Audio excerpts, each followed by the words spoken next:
Live stream back on. We are recording. The mics are hot. Gaz Hayes, welcome to the H-Hour studio. Thanks for journeying down today. Thanks for having us. No, of course, good. The icebreaker was excellent. For people who are watching that in live stream, I've listened to you. You've heard me mention my notebook. I've got a load of notes here I want to bring up during the podcast, which is great. So I know we are gonna be discussing your experience in the police, your experience after, and your what you're on, doing now. Your main focus now, which is the charity PTSD 999. Yep. However, I learned so much about the British Transport Police during the icebreaker. I did. I was like, oh my god. I'm going to learn a bit more. You mentioned that during your time in the British Transport Police, you unintentionally, unintentionally, you arrested or identified three known terrorists who were under surveillance. Right. So, but you didn't know they were terrorists when you spotted it. So, I mean, pick one of those examples and talk me through what, because people are thinking British Transport Police. Yeah. What do they have? No ticket.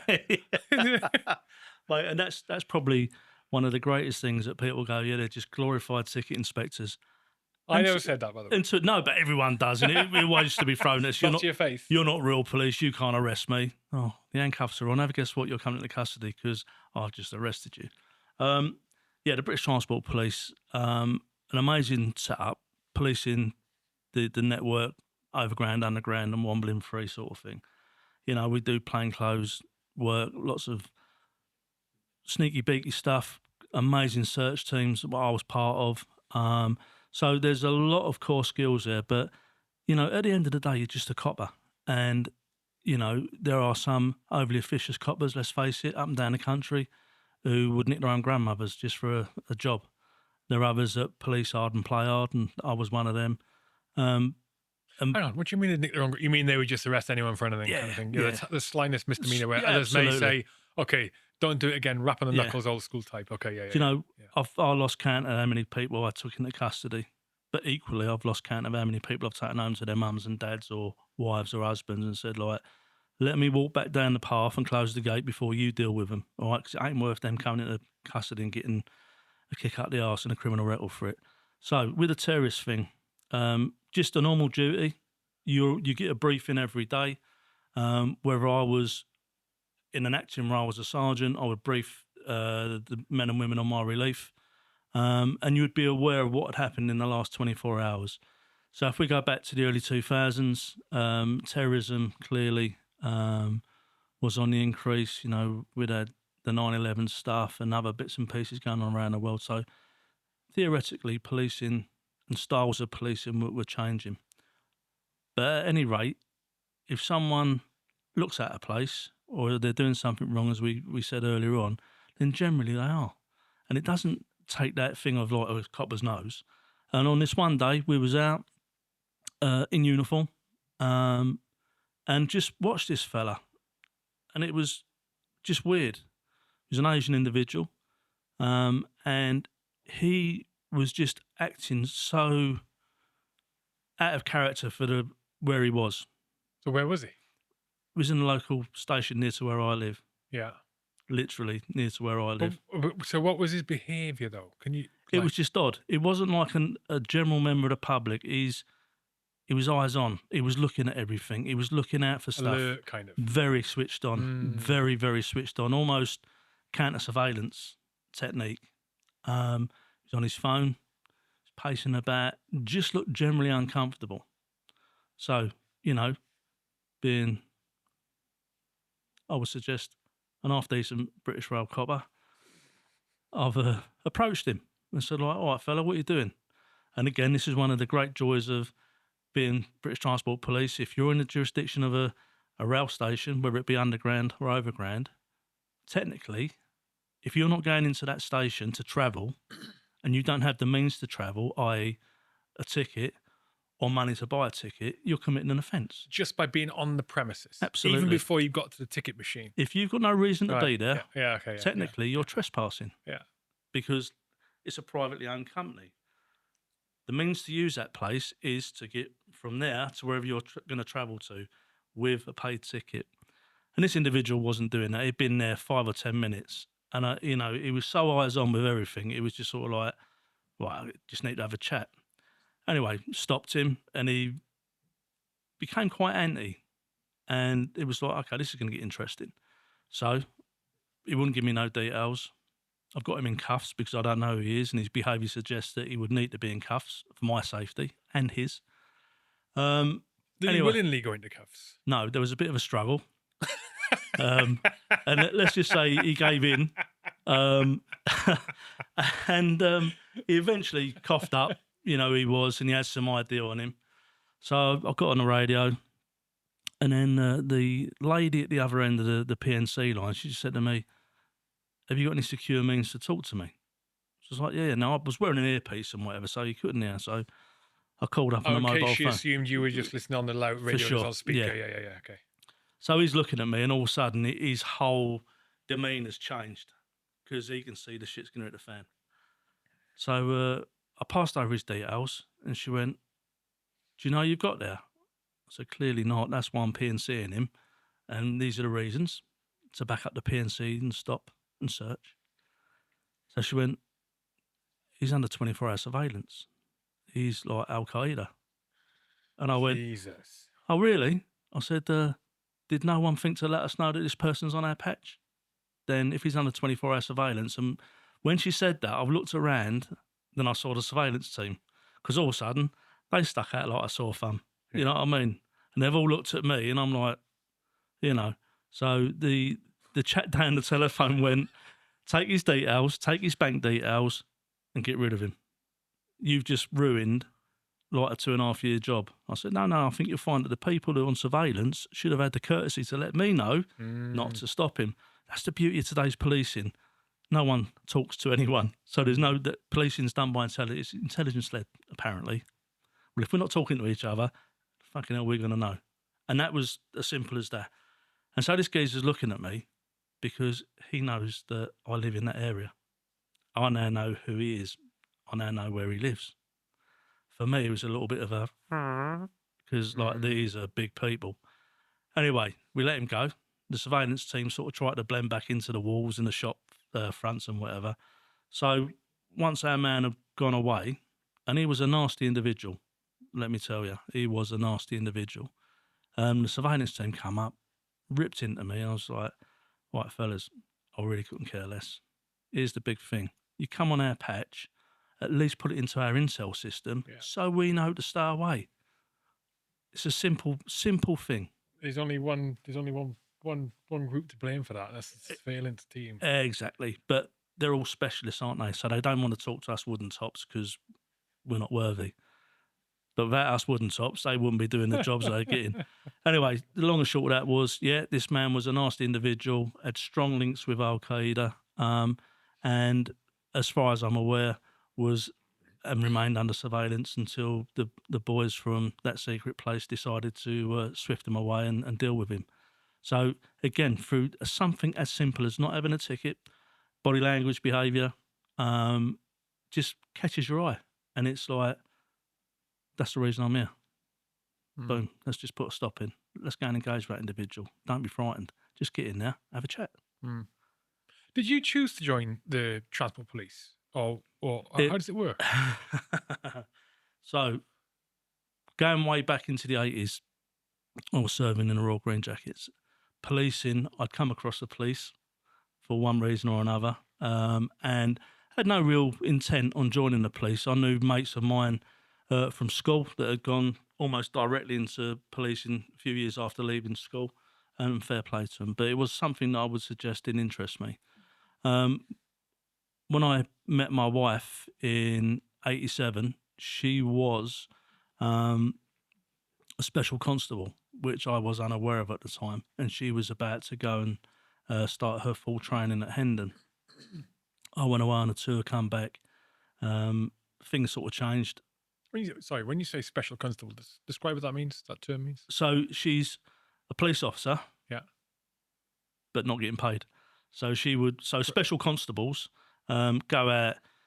Their requirement is to do a set amount of hours for nothing.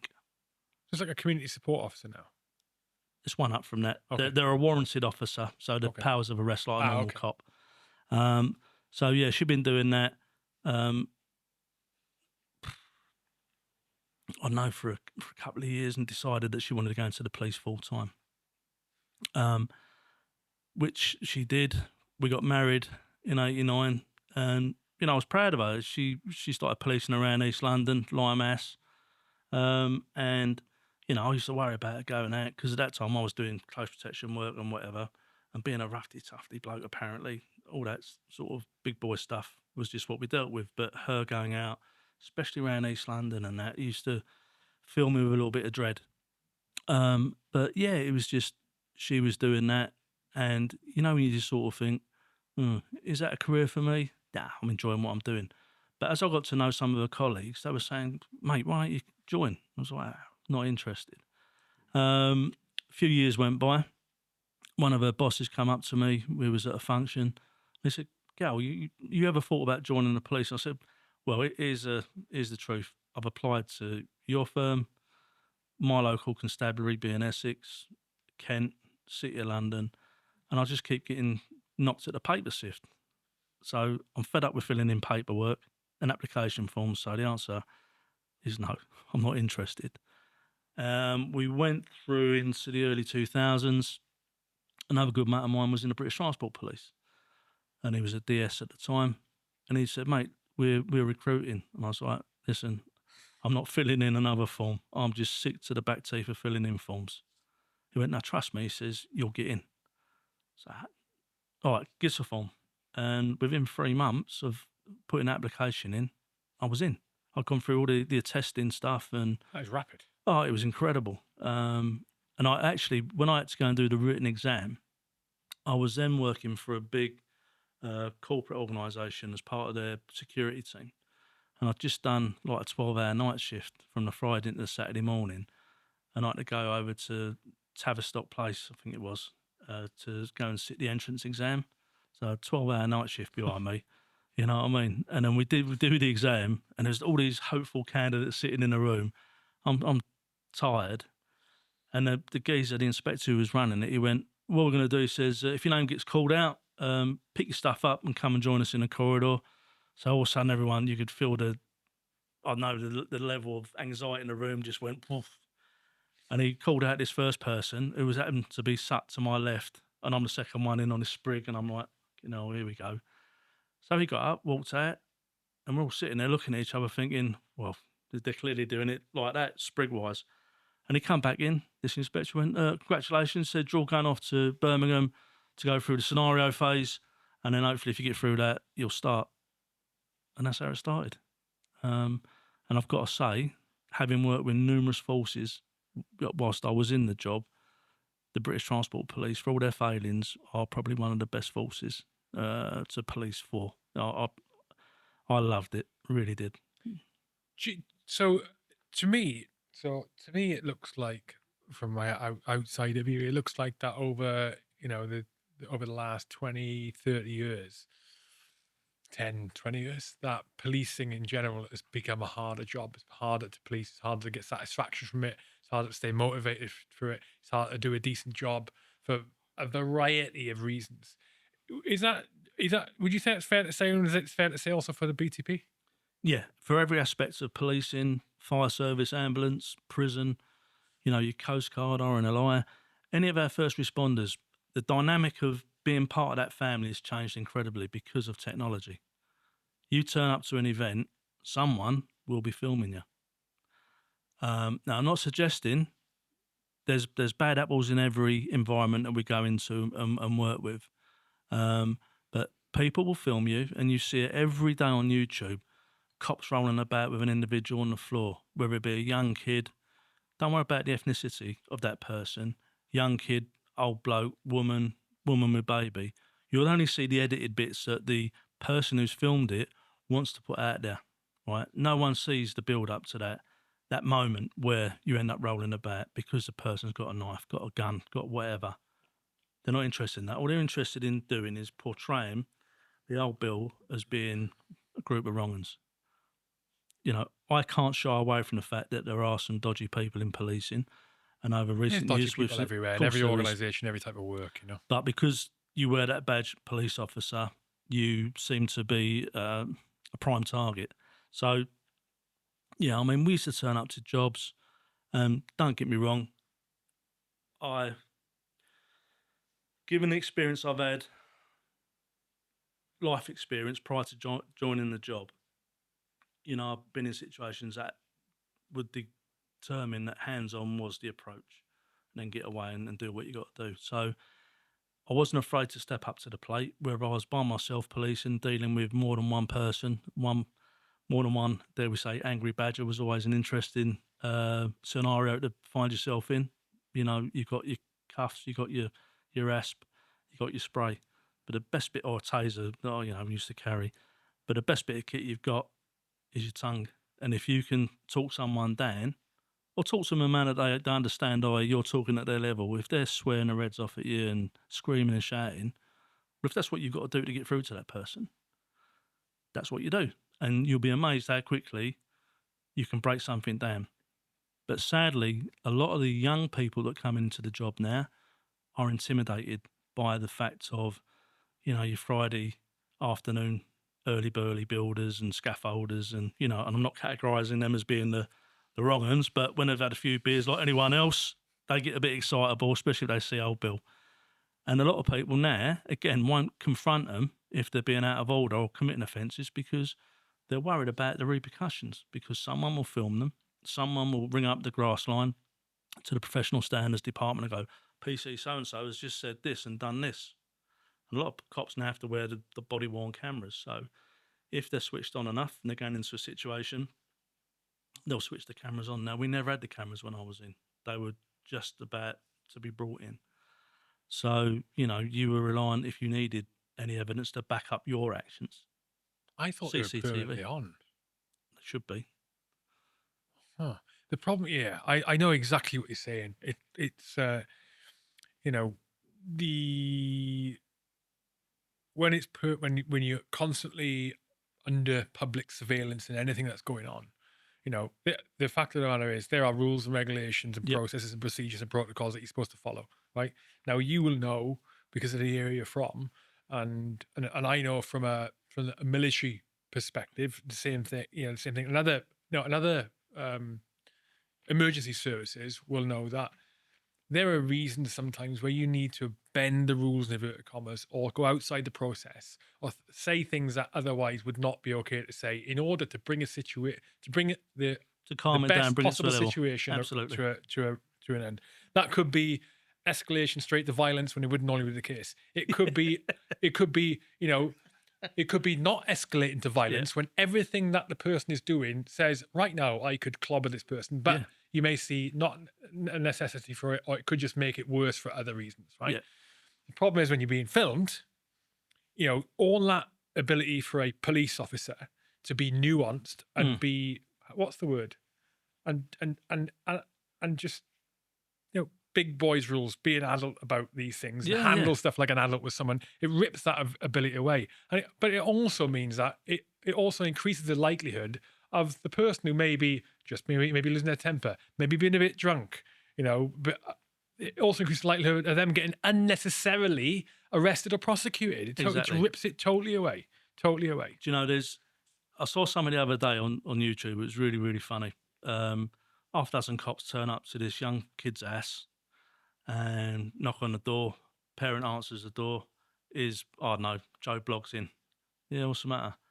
There's a warrant out for his arrest for an event he was involved in a year ago. I've seen the video. Yeah? Yeah. Now he's gobbing off about, it's all these 6 officers round my house, not made an appointment.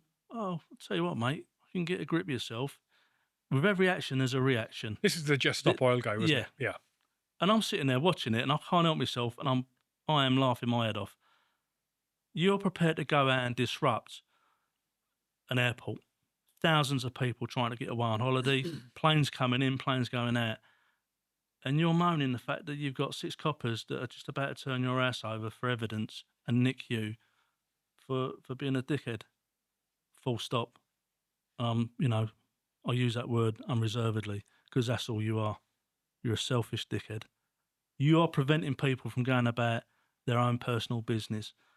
and then you've got the balls to moan about all these police officers coming around. The police are there for a reason. They're doing a job. They're investigating a crime. Doesn't matter whether it's a year old, 10 years old. They've got a job to do. Them officers don't want to be in there, be in that personal space, but they've got to be. And they've got a process to go through to collate all that evidence to get you to court for being a dickhead. Now, if you're going to do something, always remember, because of your actions, there will be a reaction. Mhm. And it's as simple as that's life. If you're drunk, you know you're going to fall over at some point and hurt yourself. Try not to get too drunk. Prime candidate for trying not to get too drunk. You know what I mean? Falling over. But we know there's always going to be something else will happen as a consequence of your actions. So, you know, it's it is what it is. But policing has changed. I've been at the job 11 years and I've seen a massive change in styles of policing. There's still some of the old and bold, dare I say, who police to levels of policing. But the newer officers coming in who've probably not had a great deal of life experience. And I used to hate that when I was a young bloke just getting ready to leave school. If you remember, your careers officers would come around and say, "Oh, you're only fit enough to do this or this or this because you haven't got the life experience." And I used to think, well, I can't get any life experience unless you let me have a go. And that's something I reflect on now, you know. Without my life experiences prior to going into the police, would I have policed in a different manner? No. I was brought up in a manner to respect other people's views and opinions. Join the army, that taught you a hell of a lot, Mm. a hell of a lot about yourself. Police, yeah, great. But I was happy to use the law. And like I say, sometimes not break the rules, but bend the rules for those that needed to come in. And it's as simple as that. You're using the areas of policing that sometimes people shy away, but they're there for a reason. They are there for you to dip your toe in the water and get those results, which sometimes you needed to do. You needed to act quickly, think on your feet, boom. As long as it was lawful and proportionate, job done. Let the courts decide which way that matter was going to go. And if you got in the shit with the job, professional standards would investigate you, and you know, 9 times out of 10 it'll be a nothing. On the odd occasion they'll get you for something, but yeah. But police in general, I wish officers were more aware of the law to enable them to go out, you know, and to challenge people that are filming them.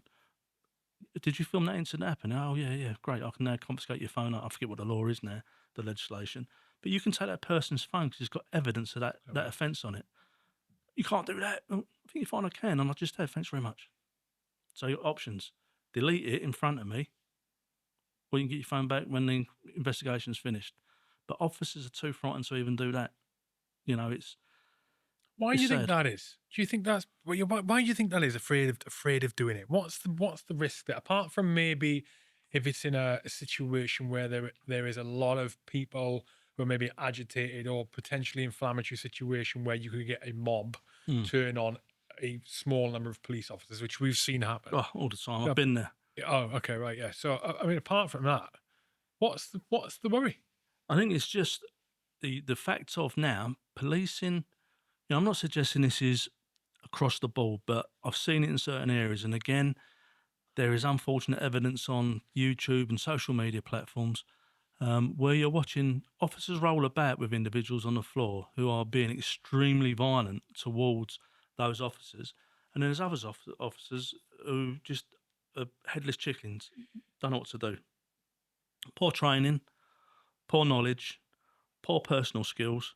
And at the end of the day, you know, officers have to go through a process of officer safety training, how to combat a situation, how to de-escalate a situation. There's like a wheel of fortune, as I used to call it, that you use to either escalate or de-escalate a situation. Now, if officers are even unaware of that, and technically, again, I'm not saying that you need to be from the streets to deal with people on the streets, but just be aware. If you need to step in and get hands on, well, great. That's what you've got to do, because that person, as soon as you've got hands on, that person's coming in. Don't matter what. You've had to put hands on for a reason, not because you're a police officer and you can. Right? Hands on is the last resort, because technically you're assaulting someone, okay? But you're only doing that to safeguard you and your colleagues and members of the public and that person's own safety. So if you've got that far, the point that we've probably missed is that conversational part where you can talk someone down. Again, if you can do that, fantastic. Everyone goes away happy, but that person goes away with a flea in their ear now and they come across you again, they're going to get the same, if not a bit more. You need to be strong in your policing styles. You can't stand back and watch your colleagues get a shoeing and you're faffing about on a radio, It's crazy, isn't it? or on the phone. It's just wrong. I think, I mean, part of me would be probably totally impractical, and there'd be loads of examples where it would be a bad idea. But part of me also wishes that it should also be there should be some kind of punishment for members of the public who stand by and watch this. Either be another member of the public being assaulted and they Yep. stand there and they decide to film as opposed to get involved, or being police Yep. and standing by and watching police get a shooting. Yep. And it really bothers me that we've got a society, that is the go-to reaction to seeing something violent for Yeah. most people, regardless of like your gender, regardless of your age, regardless of your culture, your upbringing, the part of the country. They will flick open the phone and do it. And some people think that's the right thing to Yeah. do. No, it's fucking not the It's right not. thing to do. It's not. No, you not. see it all too often. Ambulance crews turn up to a job that basically was never going to be there. They've turned up to a job and they're getting ambushed. They're getting beaten. Fire service. Again, I've seen it too many times. What do you mean? There'll be a 999 call come in. Just found someone on this footpath, collapsed. They're not breathing, not responsive. Ambulance crew turn up and they're on the footpath. The caller's now off the line and they get beaten up. They get assaulted. What? Yeah, Why? because people can. And they'll film it. Fire brigade turn up to a job. Bonfire Basically night. luring them into an ambush, basically. There was no... That's all it is. It's just an ambush. Really? Because that's the mentality. Because if we can get it on social media, there are some remits, sadly, that find it entertaining, and we're talking about people going about their job, saving lives. That's their sole role. Crazy, isn't it? And yet they're going to turn up to work. They're talking about ambulance staff now, paramedics and technicians wearing body armour. Yeah, I've got a friend who's a paramedic here in London, and Yeah. I've heard first-hand stories from him about being attacked. Yeah. And it's just...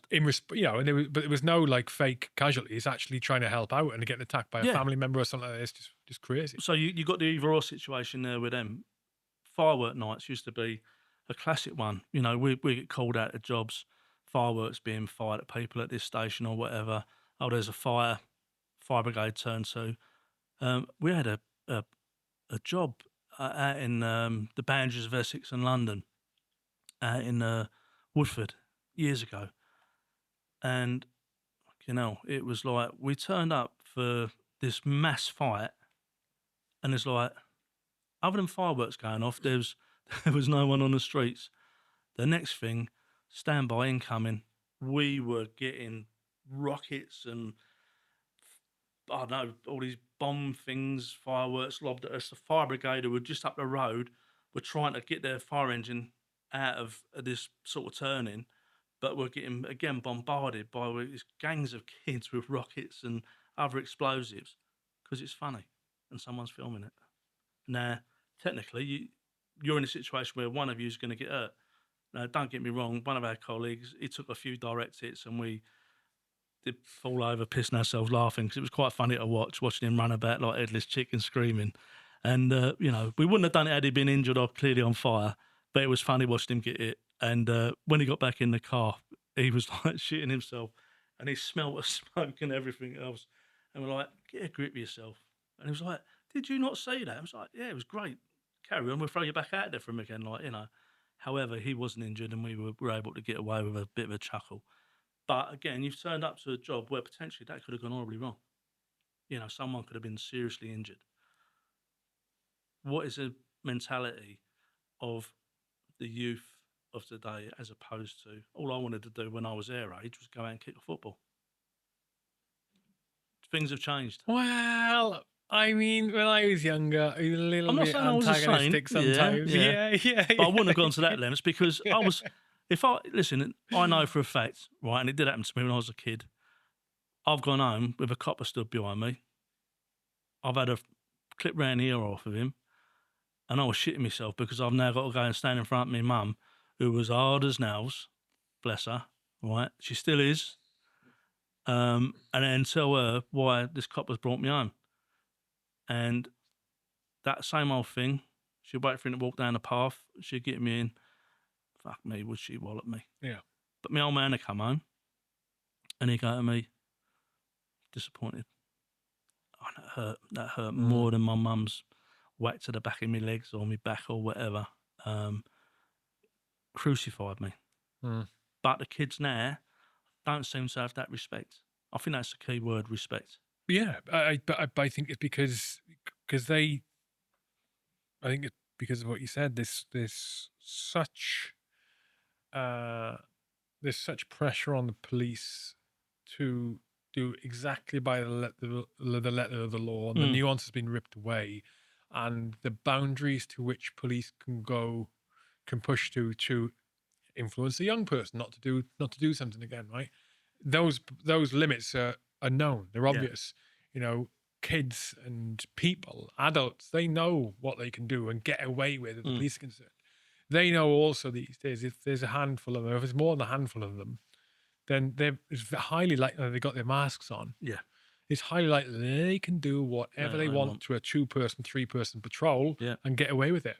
Yeah. You know, be that just being antagonistic, asbo assholes, or be that be that mobile phone thieves, Yeah. you know, terrorizing the streets, London. For sure. You know, the old zombie knife lunatics. Don't. It's just absolutely crazy. But you know, I see that kind of stuff, and it just brings out, I think, what most decent blokes have got within them. Yeah. Is this the the the aspiring vigilante streak? You go, I want to get down there on Oxford Street, Yeah. and I'm going to sit there for 2 days. I'm going to just hide watch. in the shadows. Yeah. And I'm going to come out with a baseball bat as one of those electric bicycles comes past Yeah, with the yeah. masks on. Because I've seen him do it 3 times already, and I'm going to Yeah. club him straight across the head. Yeah. And that's the end of that. Yeah. You know, it's that kind of Jesus, man. yeah. How are these people allowed to get away with this? So frustrating. You know, when you've got things going through statute, and especially around stop and search. Now, I had something thrown to me at a very early part of my policing career by a black police officer, and he was taking us through some sort of cultural training or whatever you want to call it, some diversity training. And back in the day, I haven't got a lot of hair now, but I used to just shave it all off. And as far as he was concerned, I looked like a thug. That's your opinion. And he went to me, Gaz, so you're at so-and-so place and you've got 4 black young men walking towards you. What are you going to do? It's like, oh, that's a good question. I think I know where you're going with it. Unless I've seen them commit an offence, unless their body language suggests otherwise, I'm just going to say, all right, lads, how you doing? And he was mortified. What was he expecting? Me to say, oh, stop them because they're black, because they've done something. What planet are you from if you think that, though? But this is crazy. That's where we are in today's modern society. You know, it's that association, because they're black, Asian, whatever, that as a white male heterosexual officer with a shaven head, I'm clearly far right Nazi, I'm going to stop them. I'm anything but. Why would I want to stop a group of black lads unless they're committing an offence? Why would I want to stop a group of any colour, any persuasion? Unless you've committed an offence in me, or I've received information to suggest that the group coming towards me have or may have taken part in an offence, then I've got me reasonable grounds to stop. Other than that, all right, lads, how's it going? Have a good day. That's actually it's a good point. Actually, it's one. Am I right in saying that one of the things that's become harder to do these days is stop and search? To stop and search, the reasons you can stop a search have been reduced, so it's much harder to do because that empowers criminals as well. Of course, it does. You know? Absolutely, and I think potential criminals. Listen, only again yesterday, another individual died by knife point over in was it North London or South? No, I can't remember now. The ethnicity of that individual's not come through, but I would probably suggest it was a lad from an ethnic minority grouping. All right. It doesn't matter whether they're criminals, gangbangers, whatever. It's another life lost to something that, if police and statute would allow police officers to go back to stop and search, it's not racial profiling, it's stop and search. Because again, sadly, whether people agree with it or not, statistically, the vast majority of those carrying off weapons are those from ethnic minority groupings. It's a fact. Every time you hear of a young person dying by, knife injury, the picture's always the same, unfortunately. It's a black on black crime. Why do people run away from that? I think it all stems back from the Stephen Lawrence thing, where sadly that lad lost his life for whatever reasons. I wasn't there. I don't know the full facts. I only am aware of it, obviously, through sort of media platforms. But when Doreen Lawrence became the Dame and whatever else, she had a big influence on stop and search. I would suggest that Parliament needs to look at themselves, because yesterday another young life was taken by a knife. Don't come to this conclusion that police officers go out of their way to be far right wing and just stop black, Asian, minority groupings. They don't. If you've got reasonable grounds, there you go. If you see a group of lads with their hoods up, with a mask up, in the middle of summer, the suggestion is they're probably up to no good. Because let's face it, although we don't get a lot of sunshine and climate change, when the sun's out, why do you need to wear a big bulky parka and a face mask? What do you think about criminalizing full face coverings? Absolutely. Because you don't know who you're dealing with. Having dealt with, probably at this time outside of the IRA, with the London bombings in 2005 and the victims of those 4 bombings, damn right. Because anyone can hide behind a mask, male or female. If you can see someone's face, you've got a better picture of what's going on. When you can't see someone's face, you don't know what's going on. So I would suggest that, I'm all for everyone integrating and being one big happy family, but let's be clear, that ain't ever going to happen. Never. Not in my lifetime, and I doubt it in my kids' lifetimes. If you come to a country that you want to set up base in, I did it when I was in the forces. You go abroad and you adhere to the rules and regulations of that country. If you want to step outside that, that's great. By all means do it, but suffer the consequences if you get caught. Adapt to the ways and the means of the country that you're now choosing to reside in. It's not a hard thing to do. Mm-hmm. Integration is the easiest thing in the world. But if you choose to ignore that, then there's clearly going to be issues. And those issues only get bigger and worse as we go through life. And, it needs to be addressed. Mm-hmm. What do you think about police being involved in arrests and prosecutions concerning things like social media posts? I see I videos. think, There's videos yeah. online. I see videos of police being filmed, going and arresting people for things they posted on social media, and then certainly where you got the police officers in there sort of not doing a great job of explaining or using the wrong, like Yeah. a terrible word in. You're being arrested for causing someone anxiety on. And I feel for the police officer having to do that, because I'm thinking they haven't made a decision yet. They've just been dicked with that job. Yeah. That's their job to go and do it. And they go, my God. When you look at stuff like that, and you're going down a remit of like Malicious Communications Act, and I can't remember the definition of it. Unless you have a look at the Malicious Communications Act, all right? Now, unless you are directly threatening someone with injury or threats to kill and that, any word can be deemed unlawful. When you look at the public order sort of acts, swearing in a public place is an offence. Most magistrates now will just kick, if they hear someone say fuck or the C word in a public place, generally it's considered to be a natural use of language. Is it? When my kids were little, I didn't like people swearing or using that language around them, and I used to get pissed off with it. And I'd let people know. When I was policing, you know, if I was involved in a situation where you got a group of young people using that tone of language around mums with young kids, they would feel intimidated by it. And, you just turn around to these people and say, oh, keep your mouth shut or just walk away because you are committing an offence. And if I have to tell you again, you'll be coming in. And they'd look at you, you can't do that. I think you're fine, I can. And again, often a simple job. But to go around, I mean, there was one of an old boy just recently, wasn't there, who had just become an armchair warrior, keyboard warrior. He'd put something on social media. He wasn't happy with the way the government were doing shit. And as are many people, and he's entitled to that opinion. But for officers to have to go around and nick people for something so minor, it's, I would have really struggled to deal with something like that. So you also had the British soldier, ex-soldier in South Wales arrested. You see that one? Yeah. So Daffron Williams, a former soldier who served in Afghanistan and Iraq, was arrested and subsequently jailed for 2 years after making Facebook posts that referred to civil war and incited racial hatred in the aftermath of the Southport attacks. Yeah. But he's since been released, hasn't he? Oh, was he?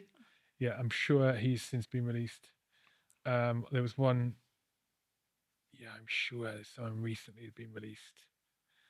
I can't remember, but it's like the thing is, I mean, those sort of incidents are spontaneous. It's not something I would suggest that individual has sat and thought about for years and years and years and become part of a group that would be tagged under the terrorist act and all. It's just he's hacked off with current government and the way that, let's face it, your social freedoms are seemingly being taken away from you, i.e. the expression to talk, and get your point of view across.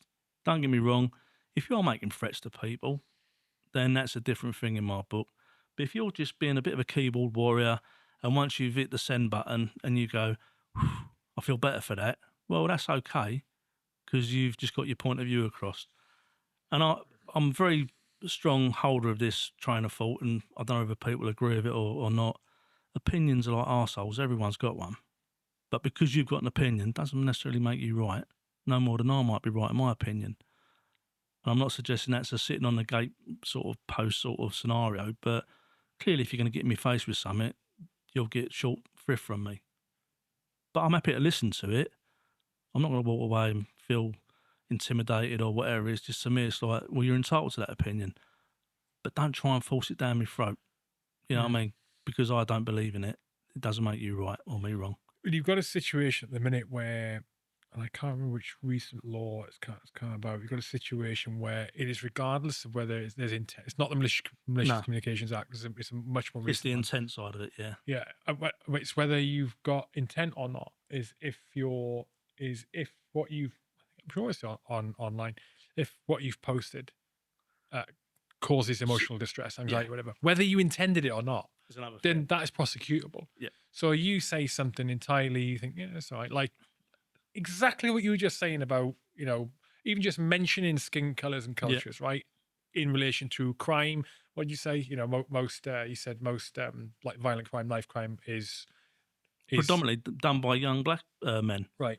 So if I decide that you cause me anxiety there or distress or you emotionally damage me there, then I can report that and you can be prosecuted for it, even though what you're saying is true. You're not, and you're not intended to cause that. It's a wild precedent to set. What I feel dictates whether you go to jail or not. Absolutely. And I think in today's modern world, isn't it a crying shame where people are easily offended now by anything? If it doesn't fit their narrative, then you say something, oh my God, you've really hurt my feelings there. You've caused me so much anxiety. Sorry? Yeah. Your actions previous to having this conversation with you, if I was thinking the same sort of way, then we'd both have to take our way to rehab and have a sit down and chat with someone about how we feel and our emotions and how we're going to get on with the rest of our lives because of a few silly words. We're at a situation now where all this wokeness, as we've created a monster.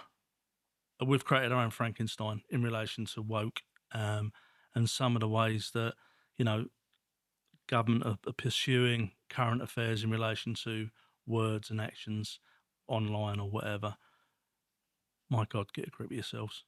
Have a look at it for what it really is. You're talking about saving money, doing this, doing whatever.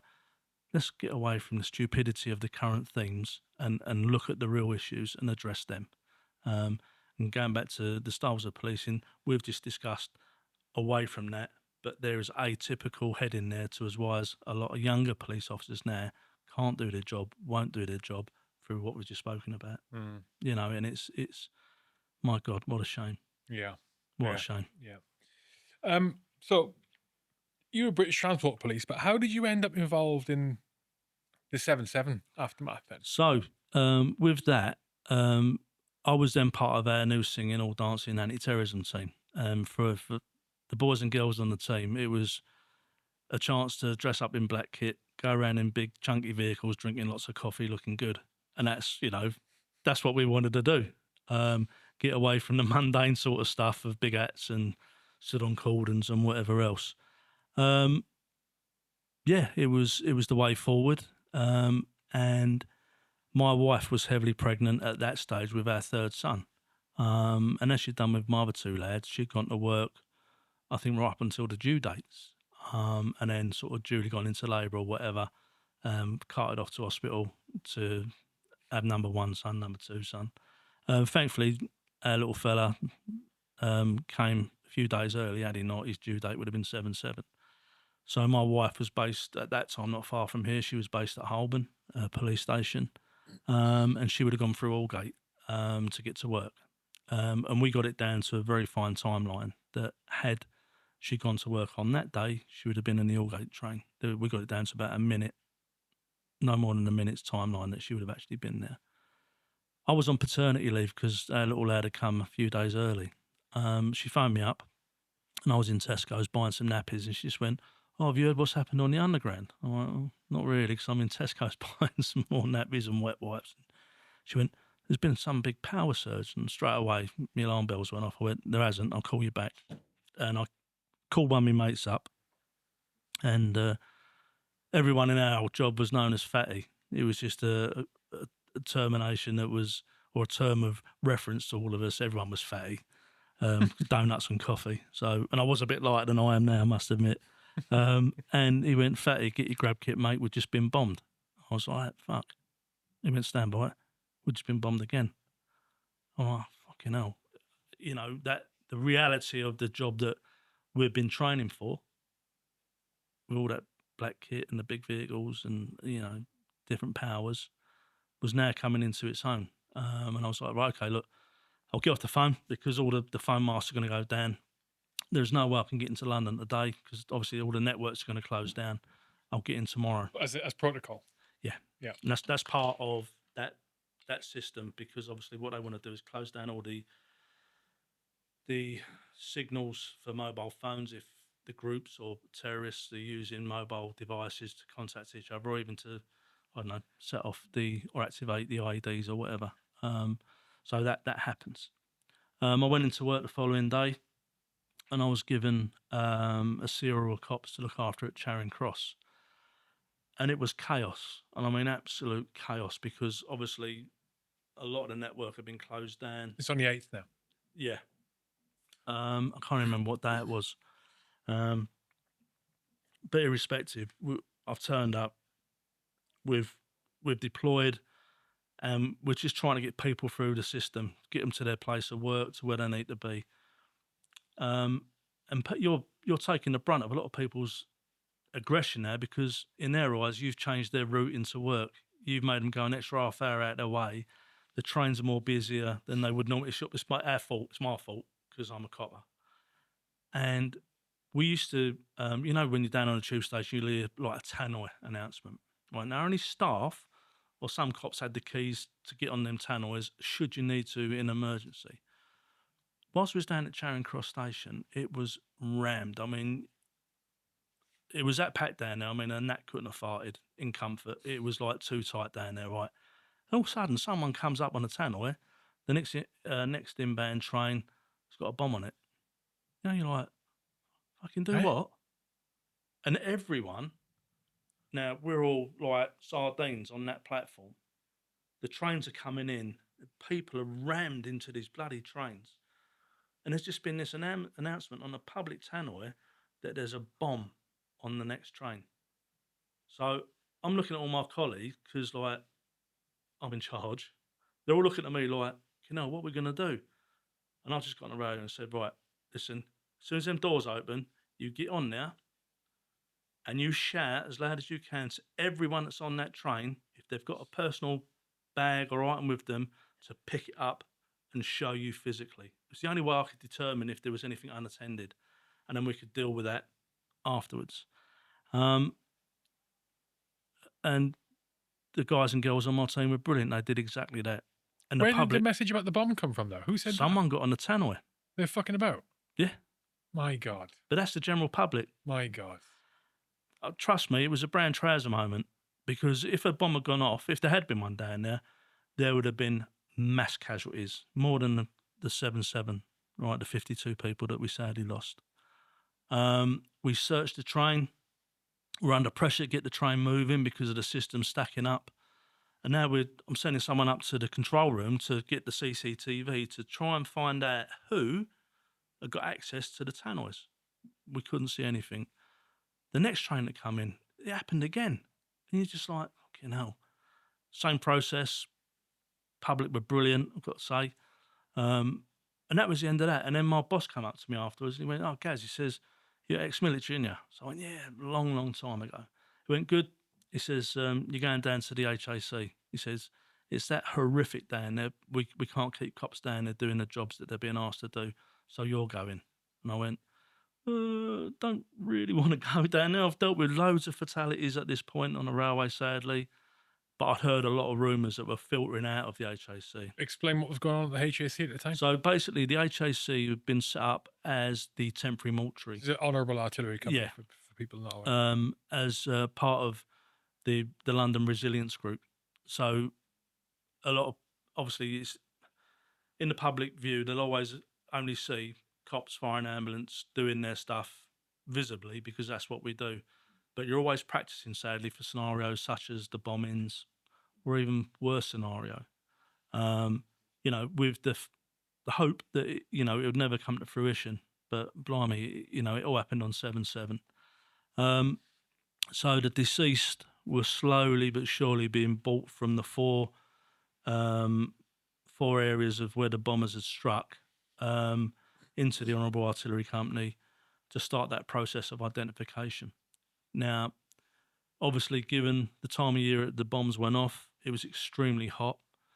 Bodies weren't recovered for a number of days because of the conditions, and things were still getting set up. So decomposition was a big part of slowing down the process of identification, plus the blast injuries. And when the deceased started filtering through, it was very unpleasant. So going back to that original question of how did I end up down there, my boss said, you're going. And I went, no, I'm not. You've got to be a sergeant to go down there.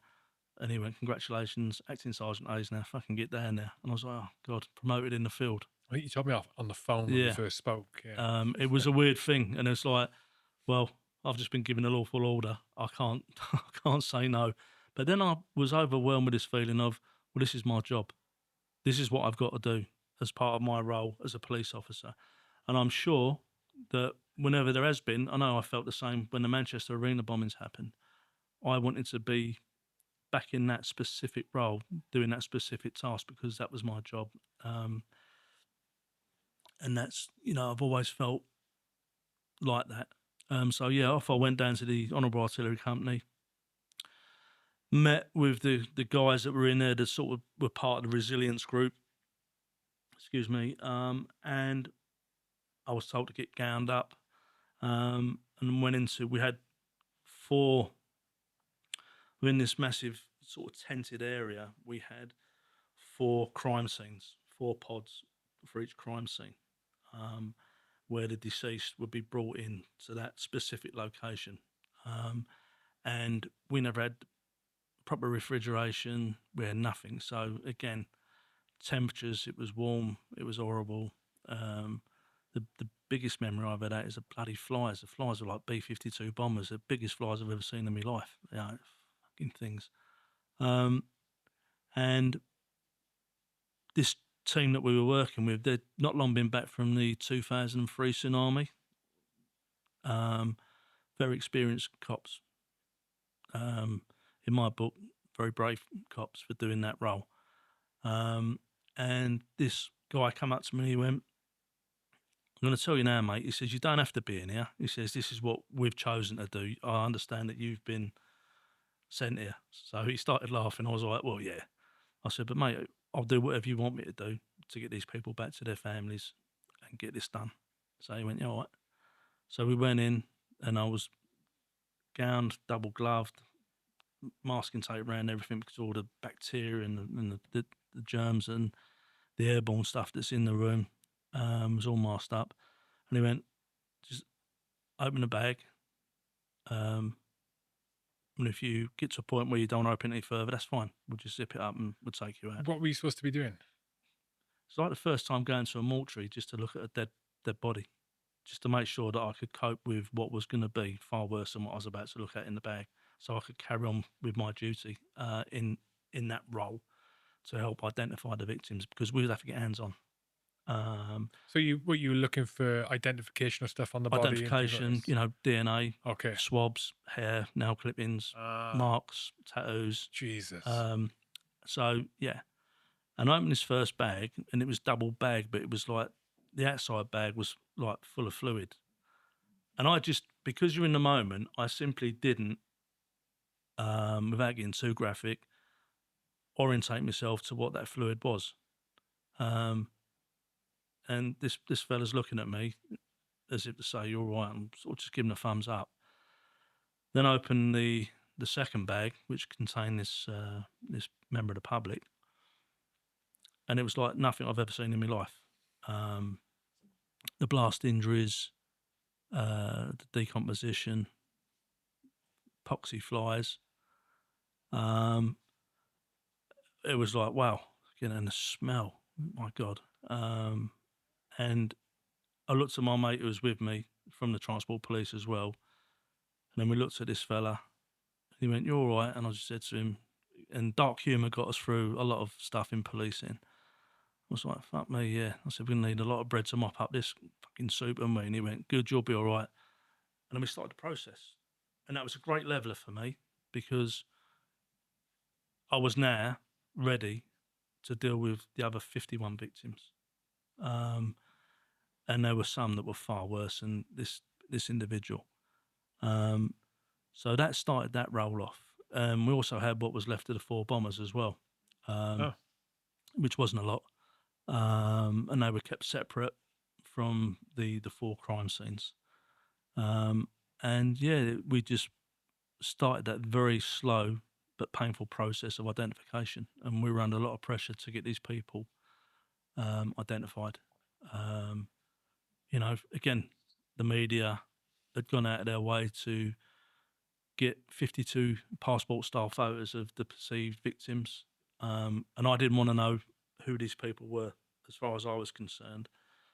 I would put in as much safeguarding for myself and for my team as possible, because it becomes too personal. I didn't know that this woman was a mum of how many kids, or this individual was who they were. There were a set of numbers that followed the DVI books, whether the UK ones or the Interpol books that we use. And those set of numbers would correspond with that person or that part of the person from wherever they went within the system. So they were identifiable by this number. We had some bodies that had bodies blown into them. So you've got a double crime scene, which was, again, something that was like, that can't be. You call one of the pathologists in, and they go, "Oh yeah, so part of another body in that body had because of the been blast." blown into that individual." So it was a tough ask for everyone in the team. And as I say, we never had the appropriate refrigeration systems in place. So again, with the heat, decomposition was happening as we were talking. And then it got to a point where once we'd identified the first sort of 3 or 4, we could then start liaising with the family liaison officers, with the perceived deceased and their families, to bring their families into to view their loved one. And that was given to me. And I would take the deceased through to like this family viewing area, and there'd be flowers, and it was like a funeral home, really. But you just couldn't get away from the smell and the fly. I mean, we had these industrial fly zapper things that would have brought down I don't know, an aircraft flying into Russia or into Ukraine. You know what I mean? They're that powerful. But these flies, just these things, you just couldn't get rid of them. And this was one day I took this this person through, and again, I didn't want to know what they were other than a set of numbers. And the mortuary assistant, I mean, these women were just amazing. They used to make the bodies presentable and to look somewhere what they used to be. And no one used wrong rank or first names. It's always nicknames or first names. And she just went to me, "Oh, Sarge." Straight away, I just want to rush past her part of the setup because I'm about to hear something I don't want to hear. And she went, "Oh, this is really sad." And I was like, "No, they're all sad." But I was wrapped with enough guilt because you ask any police officer when something happens, they'll blame themselves a little bit for it because if they're decent cops, the idea is that you should have been there to prevent it. That's your role. And she just went straight off the cuff and said, "Dad's coming to view, just lost his wife, and this was his only child." Oh my God. And for me, I'm like, fuck, I've got a new baby indoors and I've got 2 other little fellas. So anyway, I took this person through, laid him out, spoke with the family liaison officer, and sort of advised that some families like to see their loved one, basically as they were when they were born, no kit on. They just want to see them as a person they remember. But because of decomposition, the blast injuries, you can't stop people from doing it, but you would advise. So I sort of said, like, if you can, just tell Dad not to pull the shroud down below his chest, because the injuries were so enormous. And about 10 minutes went by and he come out. I was sat in the corridor and he's come and said, "Girl, can you, on behalf of Dad and the family, can you go back and say thanks to the team for looking after their son or his son and a family member? And can you thank the team, your team?" So I went, "Yeah, it's not a problem." So I went back in, and what people would do that come to say their final goodbyes, they were bringing gifts and flowers and cards and whatever. And I used to just collect these, put them in a body bag, zip them up,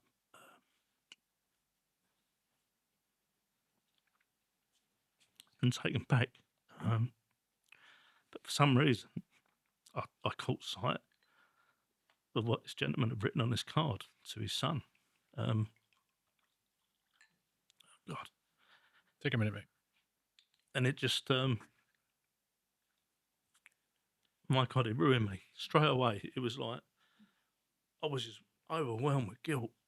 The fact that this fella was going home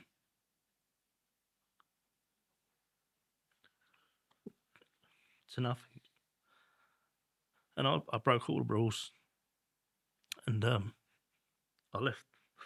Although he was in a secure unit, I left this kid by himself, and that made me thinking about it. As I do every day. It was I should never have left him by himself. Thanks. And I had to go and have a minute. I was just like, I was overwhelmed with just every conceived feeling that you could think of. Guilt and whatever else. And when I got my shit together, I went back in there and placed a card and I zipped the bag up. And that is just, people say, like, what's the root cause of your PTSD? I don't understand that I've dealt with some horrific stuff from young to old people, all manner of stuff.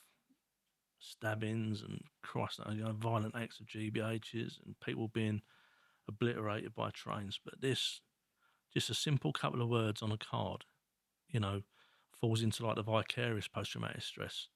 And people struggle with that, but it was so real to me.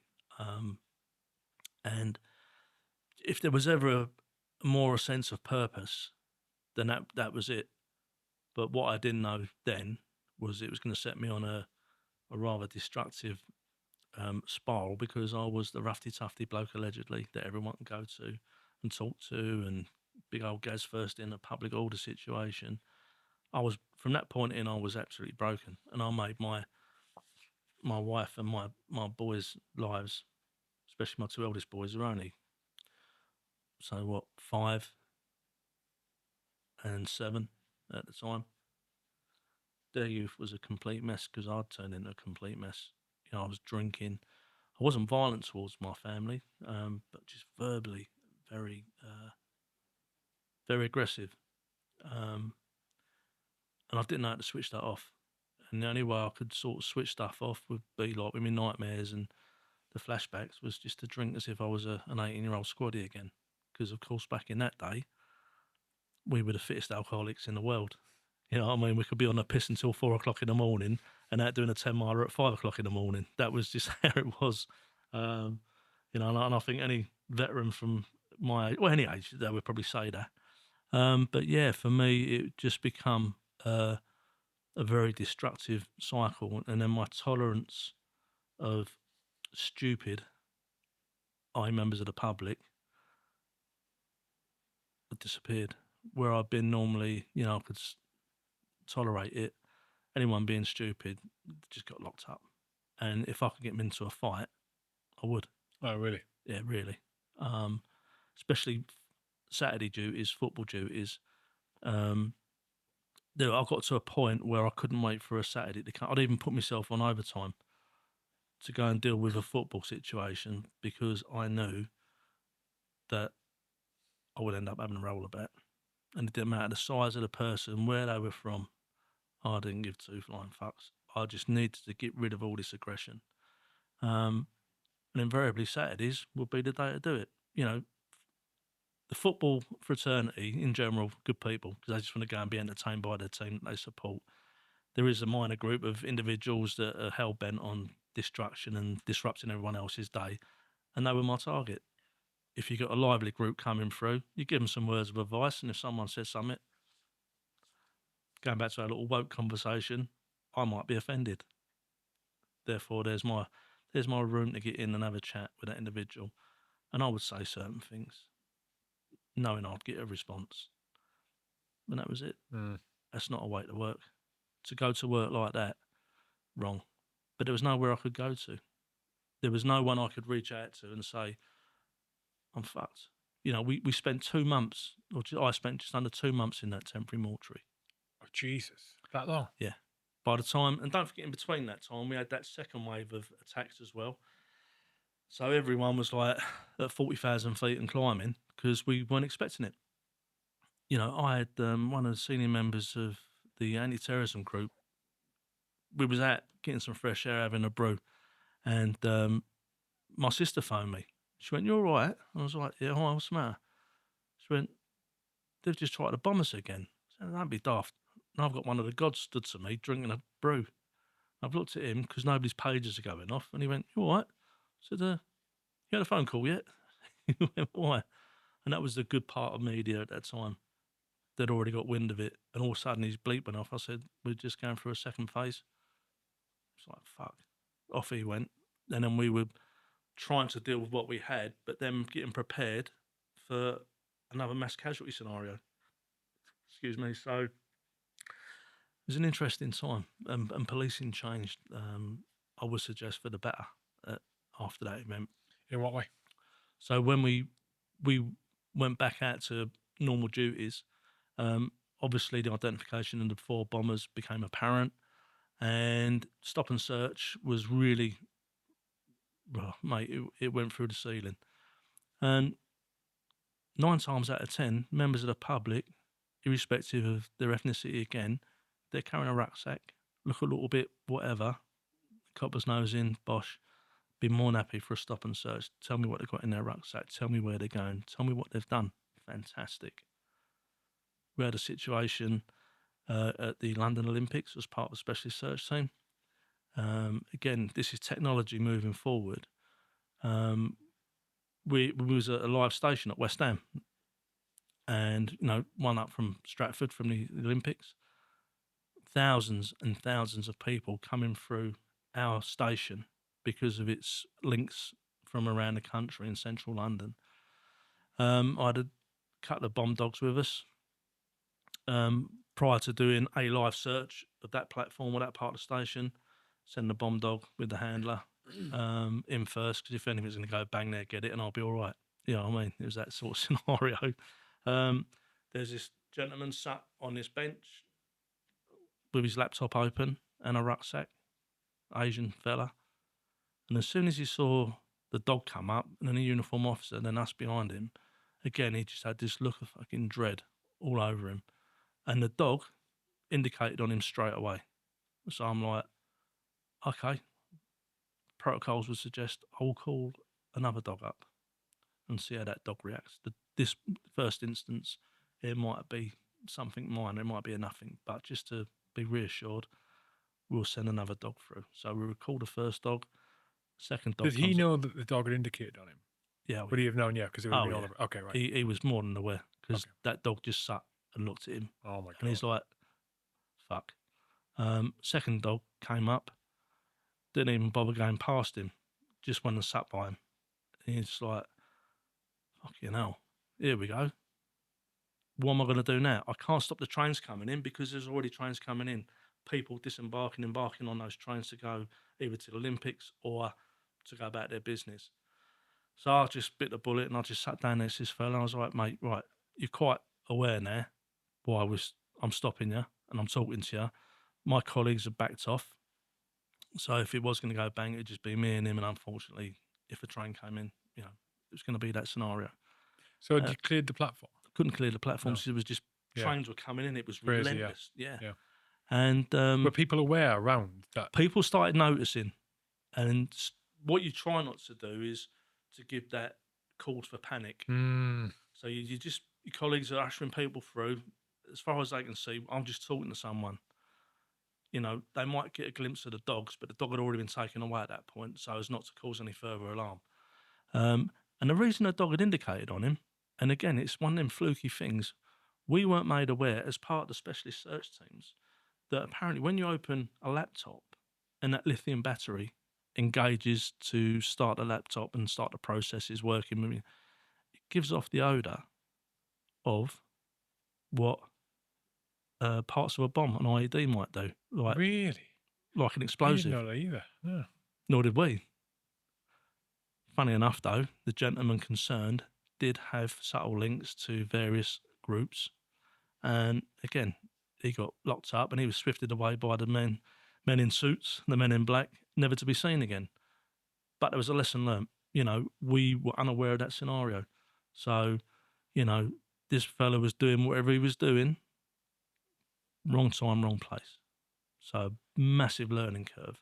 But yes, he had links to, dare we say, some of those groups. They've gone from Al Qaeda to ISIS, and I think. So yeah, it was an interesting thing. People forget that time there was a long period in London in particular where there was like people were fearful of using public transport. Yeah, I remember getting on to it. I can't remember when it was. It was a couple of years after. It wasn't 05, but it was a couple of years after at least. I remember getting on the tube, and the doors shut. So there was a big guy had got on, big Asian guy had got on the train, backpack on, and I hadn't thought anything of it. And just sitting there looking, just glancing around as you do. The doors shut, and as soon as the doors shut and the train started moving, he said something like, "Excuse me, everybody," real loud in his unit, and my fucking heart went into my stomach, and I went, "Oh shit, oh shit!" And you know what it was? A ticket inspector. This was pre-contactless. This was pre-contactless on the Wow. tube. Wow. And he had got on there and he had a colleague who was a female in the other carriage who I saw later Yeah, on. yeah. Ticket inspector checking tickets, Oyster cards and tickets on the tube. Wow. Honestly, the relief. Oh. The relief. And that's the thing. I mean, you just don't know. Yeah. I mean, no. we had another chap where we got on the Central Line, was in plain clothes, and this chap obviously been on pre-Stratford because we got on at Mile End. And when we've got on, we've just sort of spread ourselves down the carriage, and we were just doing like anti-robbery patrols and whatever else. But one of the mates just looked at me and then with his eyes just indicated to the fella sat by the doors who had a sketch pad out and a timer. Oh my god. And we just like, what the fucking hell's going on today? So as we pulled out of Mile End, he's looked up at the map on the tube. He's made some notes.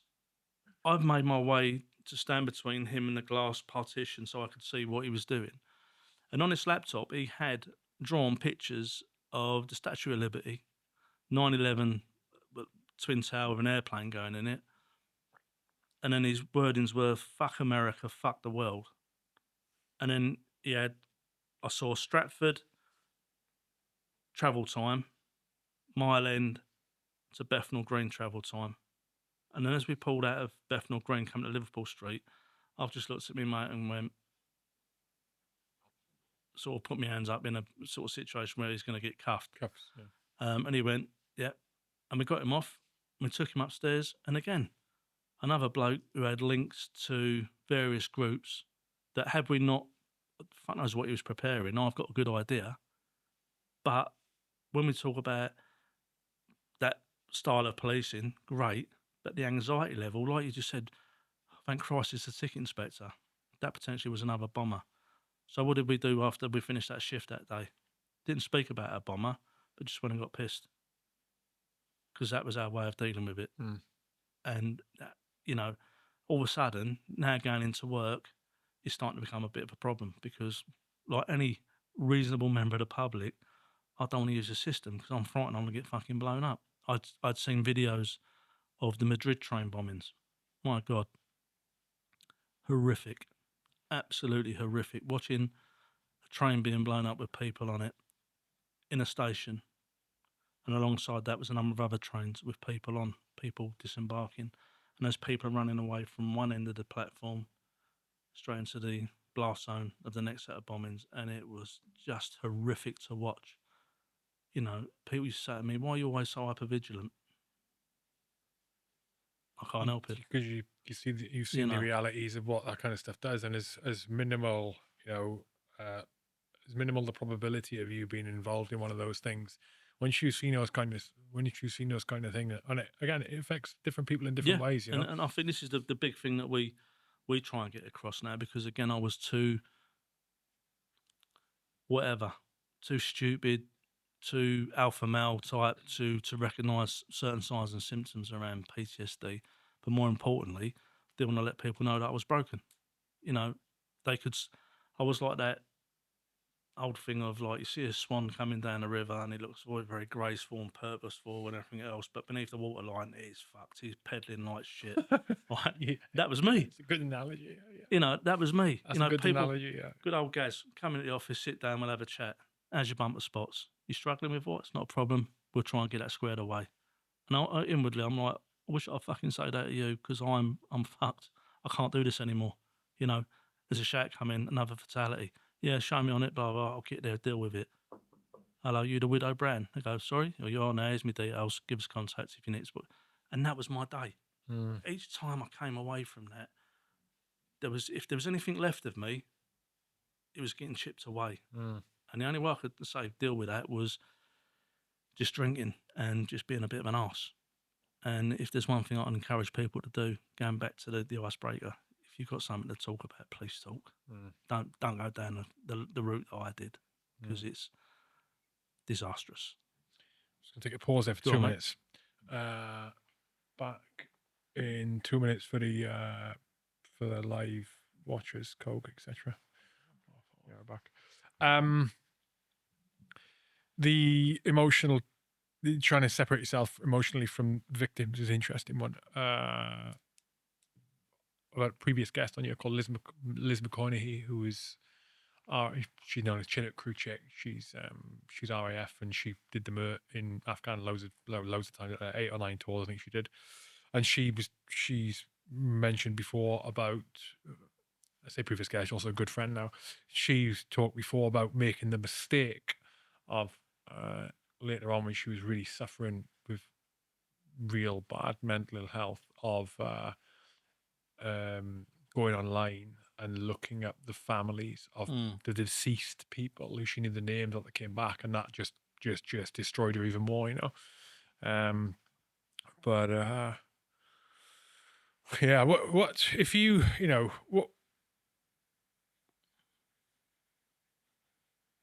what how could your situation have been handled differently when you were in that, when you were in that state where you were not operating as the best, the best kind of police officer you could have been, when you're literally in a real bad place, using the analogy of the swan, the legs kicking under the water, looks calm on top. In reality, that it's not the legs under the water, it's the chaos in your head. Inside your head is madness. I'm speaking from experience. It's my own experiences. That's what it is to me. Chaos is inside the head. Outside, everything. I wouldn't even describe it as putting a brave face on. It's just trying to get on with things and ignore the chaos in your head, and just because you want to be reliable. Yeah. You still want to be the person people look up to. You feel like you are a critical part of other people's lives, and if you start to fold or perform any less than you are capable of doing, it will compromise other people's health and well-being and safety. Absolutely. Which compounds the issues, right? Yeah, and you're right. I mean, you sat at work dealing with situations, and whether it be a situation that unfortunately someone has taken their life via suicide, and you're the first responder, you're there. All of a sudden, you're organising other parts of the emergency services that are coming to you, but you just know the next part is going to be the worst part, because invariably, once you've dealt with that individual and you've searched them, put them in a body bag, they will be taken away to the nearest mortuary. You've then got to go and deliver what was then known as a death message, and you will sit with a family, and it's just the most awful experience. We had a job number of years back now, where we was at an overground station, and we was dealing with an elderly lady who had not fallen down, just missed the last bottom run of the steps onto the platform. She was being dealt with by the station manager. Myself and my partner went over to deal with her, just make sure she was okay. And basically, she told us to fuck off. She was a proper old East End girl. She was so funny. And it was 3 or 4 days before Christmas. But there was a gentleman there, stood in a suit, very smart, very presentable. And he came over and he just went, I just want to say thank you for everything that you do. And sort of semi-ignored it, because in my mind, I've got loads of things going on. I'm broken there. I'm proper broken. All I want to do is get down to our local British Legion Club and have a beer, because it's been a long day. And I sort of ignored him, because you don't really get that sort of affection, for want of a better word, shown towards you, especially in East London. And I said, yeah, all right, mate. And he went, no, seriously. He said, I really want to say thank you for all you've done and just wish you a Merry Christmas. So you just think, I stood up. I was like, all right, mate. Shook his hand. And he went, have a nice Christmas. I went, yeah, whatever. Get home safely. Me and my mate walked up the stairs to the main booking hall area, because we had our vehicle parked outside. As we got into the main booking hall area, heard this almighty bang, and we just looked at each other and went, seriously? And one of our probationary cops come up and he went, Sarge, I think someone's just been hit by a train. And there was a fast one out of Liverpool Street. And I went, yeah. I turned around and I looked down the covered walkway back onto the platform, and it was quite clear someone had been struck by a train. So thankfully the old lady had been moved prior to this incident into the supervisor's office, and I went in there. And straight away I'm just thinking, where's that lad who I just shook hands with? And I said, put the CCTV up. And sure enough, it was that gentleman. Oh my God. And, it was unbelievable. We recovered what was left of He, him. he threw himself on the Yeah, tracks. yeah. People do the most bizarre things when they're about to end their own lives. And he'd left his bike and his rucksack on a bench, all neat and tidy. Started having a look through his rucksack to see if there's any identification. There was numerous bits in there, almost as if he wanted it to be found. He was at the top of his rucksack. Once we recovered him, How old from was this guy? late 30s. Oh my god.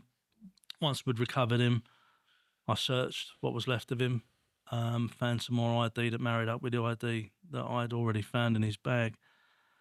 Did what I had to do at that stage. Colleague took him away to the mortuary, and I went to his home address. And bearing in mind it was Christmas time, I've driven into this very posh area of Brentwood, and knocked on the door. There's all curtains on this estate sort of twitching, and because like a marked police vehicle turned up, and I could hear these kids run up to the door. You know, you just think, oh fucking hell, I don't want this. And I'll never forget, this kid opened the door, and there I am.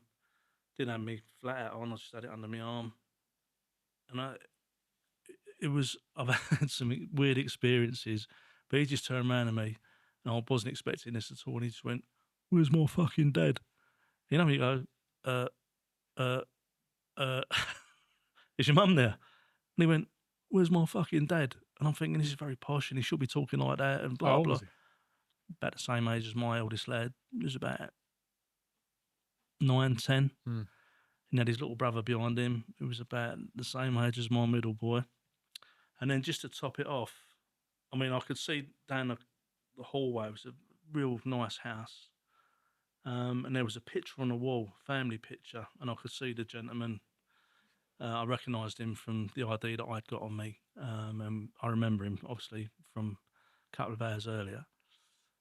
And then his little girl comes plodding up, and she sort of like was all Christmassy, little Christmas dress on, and you know, and she's going, "Where's Daddy?" Now she was about the same age as my youngest, so I'd hit every button. Hmm. And then eventually, Mum put her head round the door, and I think she knew what was coming, so I got invited in, and the kids went and sat in the kitchen, which was down the end of this quite long hallway, and I sort of explained as best I could to Mum what had happened, and she said, "Can you tell the kids?" Now, by this time, neighbours were knocking on the door, obviously concerned, and I've got one of the neighbours come in and sit with Mum, and another neighbour who had basically babysitted the kids, and they come with me into the kitchen area, and I had to explain to the kids that, you know, and again, that overwhelming thing of guilt. I've been there with that gentleman. Why didn't I see the signs? Why didn't I actually see that he was going to take his life? You know, Could you have seen it? yeah. There's often little key indicators that will identify someone who's about But in to. his specific case, Yeah, I'm sure. You know, I'm saying that quite firmly. Had I been in a better frame of mind, yeah, I'm sure I would have gone. really, Yeah, because again, just an unusual interaction. absolutely, Yeah. and that's what we spoke about earlier on. Because we never get that, it was like a bit strange. And you know, I gave the kids the worst Christmas ever. And I remember, you know, other family members started turning up, and Mum says to me, "His mum lives round the corner. Can you go and tell his mum?" So I'm like, "Yeah, okay, we'll go and do that." So I've left the kids broken-hearted under one of the bloody great Christmas trees they had in their house, full of presents and whatever. And I'm like, I can't do any more of these fucking messages. I want to stop. You know, I actually really wanted to stop. And as I'm outside the front door, I just got on the radio to let my control know that I've done that delivery. I could hear banging on the kitchen window, and I've turned around and it was his little girl, and she'd drawn a little Christmas card This is after you've spoken to him. with a like stick version of me with a big policeman's hat on, and just said in like little kiddies writing, Merry Christmas." You know what I mean? And so I turned round, and the brother opened the door. She come up to me and just give me a cuddle. And you're like, stop. Honestly, I don't know now how to react to this. So I just picked her up, and she said, like, "Where's me dad? Or where's daddy?" And it was one of them real weird things that it was a really clear night. And when you get quite a bright star, we had this really, fuck me, it was like it's like one of the lights in this room. It was like really strong and powerful. And I went, "There he is. He's just looking down, making sure you're all right. And Mummy and your brothers." She gave me a little kiss.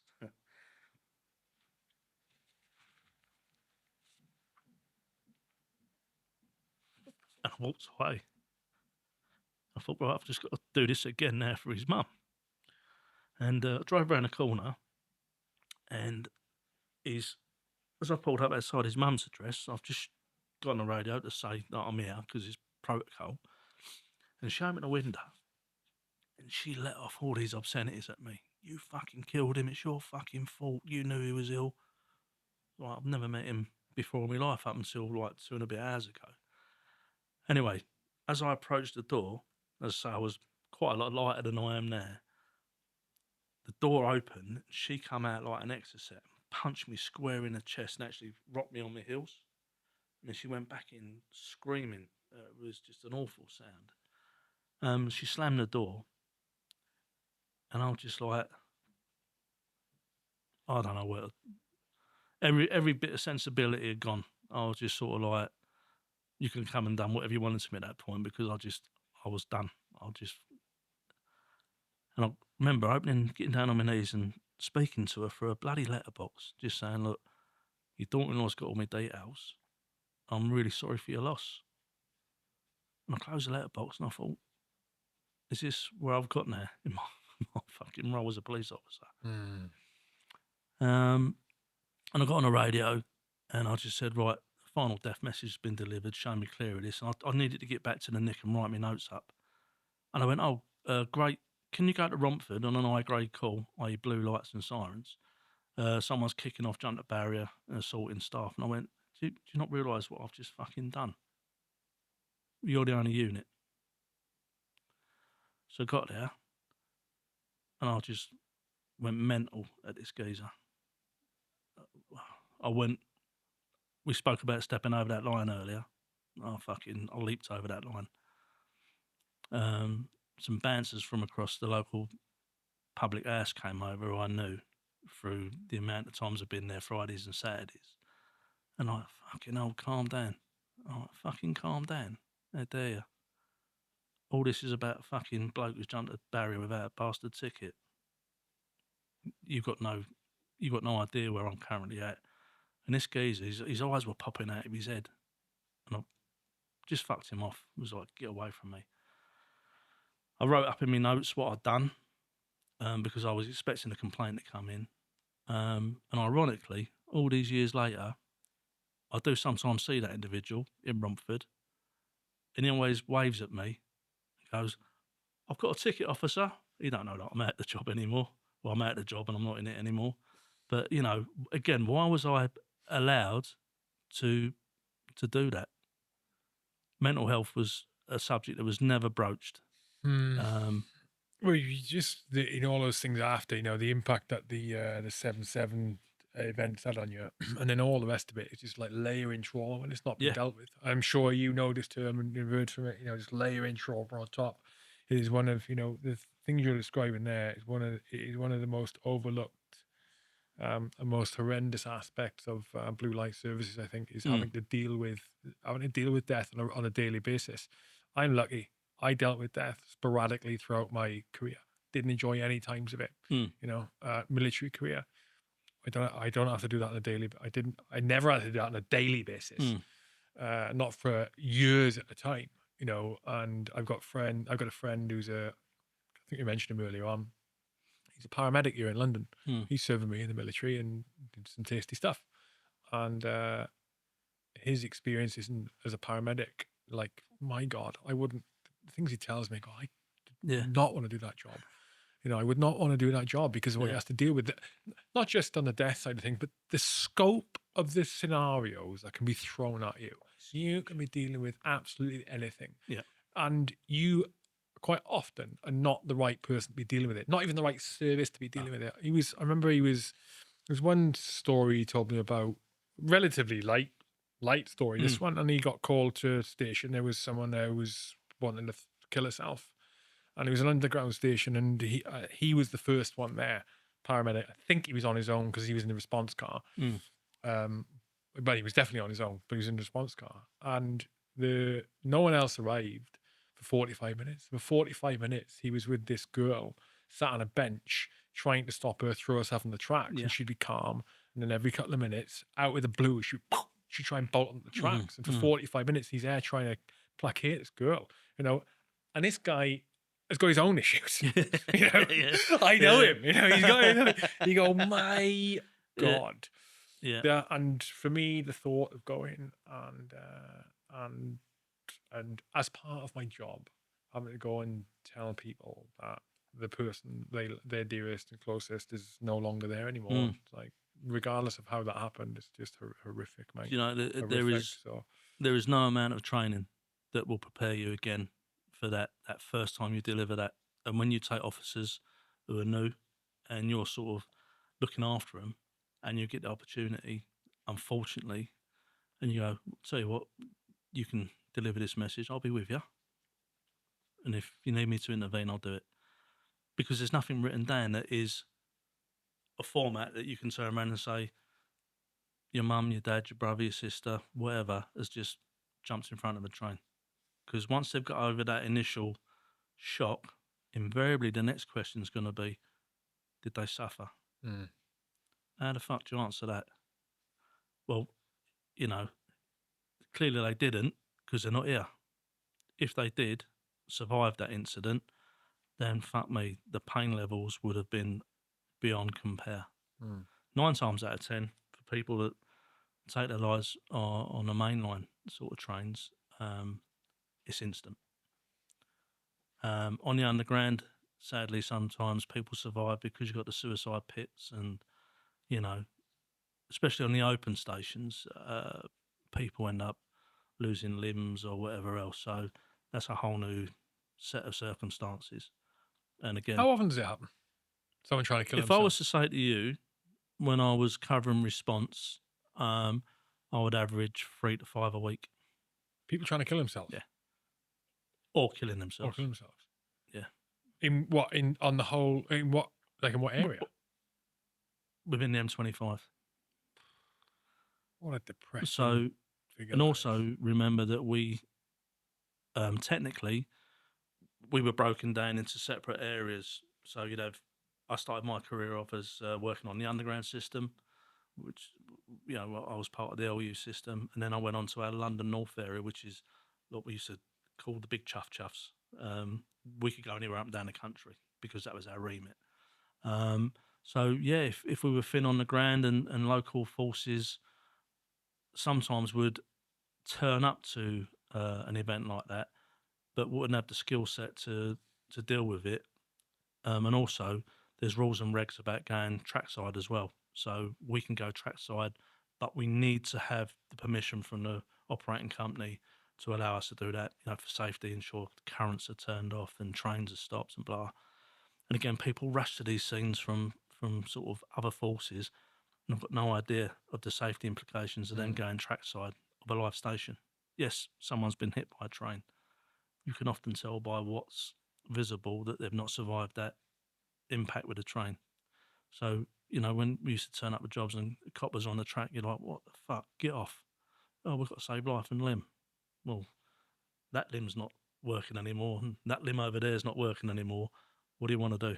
Get yourself off the track until we're told it's clear to go down, and then we will start that process. So, yeah. But again, I was coming home. You mentioned Afghan. When I left the regular army, I joined the reservists, same regiment, and some of my mates were going off on an S-type engagement, and I was in the old building. So we come up round here, got right royally on it because our old TA unit is just over there, or used to be over there in Worship Street. And I said to my old lady, I'm having a few sort of sherbets, but I'll be home early. So she went, yeah, all right. And I was. We got on it. We'd had that stupid period of like, oh, if I don't come back, you can have this, you can have that. Oh, fucking get on with it. Like, right, I'm going. Have a safe tour. I'll see you when you get back. And I was heading east out of Liverpool Street, jumped on the district line, and we just come out of Barking, and I was pretty pleased with myself because whilst I was a little bit drunk, for want of a better word, I was getting home early, Mm. and I didn't have to face the wrath of the war department. And then all of a sudden, as we're approaching Upney Station, the train sort of lurches up and down and bumps, and I'm just thinking, what the fucking hell's that? And then there was something in the back of my head saying, you've just run over someone. I was like, no, this can't be happening. I need to get home because the war department's going to go alpha level with me, and I just can't deal with the stress and the strain of it. And all of a sudden, the tannoy come on, the poor driver. Are there any police officers on my train? Oh, someone's just jumped in front of me. I'm like, fuck. So I bangs on his door, gets my warrant card out, and I showed it through the spy hole, and he opens his door and he went, oh, I didn't see it. He just literally dropped in front of me. I was like, oh, fucking hell. So I could see that we were partly on the station there on the first carriage. So I went, right, have you called it in, mate? And he went, yeah. So I'll call it in now. So he called it in, I got out, and I've looked under the train, and there's clearly what's left of a person under the train. So all of a sudden, the station supervisor comes down. I show him my warrant card. I'm sobering up very, very quickly. And I takes the driver's tabard out of his cab, puts it on, and we cut the traction current off on the track because I need to see if this person's still alive or otherwise. It turns out it was a 16-year-old kid, and he succeeded in his attempts. So I managed to untangle him and pull him out. And the emergency services started turning up, and I knew that my lads from my local Nick would turn up because they were based at West Ham. And the ambulance service are there, fire service are there. Got this kid in a body bag, established who he was, and I just laid down on the ambulance gurney for a minute because all of a sudden I felt, again, all those emotions coming back. I felt sick. I felt really drunk then for some bizarre reason. I'd gone from drunk to sober very quickly, dealing with that, calling the job in, my colleagues turning to, explaining to them what's happened, almost giving them a first account as a driver had. And then one of my bosses turned up, and he was very theatrical, and he was a smashing guy. And he went, "Have you done everything?" I went, "Yeah." He said, "Fucking amazing." He said, "You've done that pissed?" I went, "I'm always pissed." And he laughed. And I was being serious, but I don't think he realised I was being serious. And he wrote me up. I got a commendation for it. How mad is that? You know what I mean? Fucking go out, get drunk, come home, run over someone, pull them out, put them in a body bag, deal with it all. And I've got the ambulance people complaining that I'm laying on their fresh sheets. And I'm like, someone just take me home. You know what I mean? And you know when you sort of just feel a life ebb away from you. And I got home, and my old lady went, "Don't believe what's happened."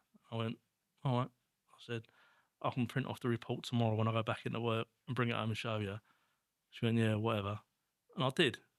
And then all of a sudden I said, "Right, get your jacket on, we're going up to a commendation ceremony." And she went, "Do what?" I said, "Well, you know that job you still don't believe."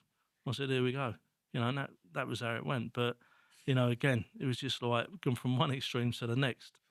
But I would never talk about work. I would say things because I needed to talk to her to get something off my chest.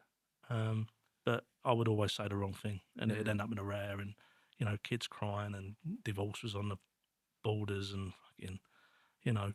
And then I'll just go back to, well, if you don't want to listen, I know my mate Jack Daniels will, so I'll go and have a word with Jack. And that's where I went until I got to the point where I went to take my own life, you know. and I went to a place where I picked up loads of people that had taken that choice. And again, I hadn't thought about it, planned it, done nothing. I just took my kids to school, two eldest boys, and then I dropped the little one round his grandparents, and I got back in my car, and it was just like, as I closed the door, it was like that light switch moment. I thought, fuck it, I can't do this anymore. I'm done. And I was out of the job by then. And I went to a place where I knew it worked, and I could see the fast train coming out of London. And the weird thing is that I just thought, great, all this shit and nonsense and this madness in my head that I can't get rid of is going to be gone in a minute. But every time I'd gone to a death by suicide on the railway, I used to think, you selfish twat. Poor driver couldn't stop, turn, do whatever, and he's seen you. All of us lot have got to turn up and deal with it. Then I've got to go and do this and do, and there I was, feeling quite content. And I could actually see the driver in the cab of his train. All of a sudden, he's looked. I just stood up, and all I had to do was literally take half a pace forward, no more than going the length of this microphone, and that would have been the end of me. But as that train got on top of me, I fell backwards for some reason. Got my shit together, got in the car, had a big bill up, went home, explained to the wife what I'd just tried to do, had another good cry. And then I was beyond any help, anything. Didn't matter what anyone said to me, what she said to me. I just couldn't do life anymore. And I was like that, I would say, for a couple of months. And then one of my boys just said to me, Dad, what's wrong? And I thought, I can't impart how I'm feeling to him, because he had suffered enough through my actions. And I just said to him, look, Daddy's at a bit of a bad time, but we're going to get better. Daddy's got a plan. And that plan was PTSD 999. And the thought that it's outrageous that people in the emergency services should find themselves in the situation I did. And sadly, I dealt with a number of suicide on the railway that were police, fire, ambulance, or ex-armed forces. Shocking. That the resilience them men and women had whilst they were doing the jobs that they did was amazing. Yet there was no one there for them at the end.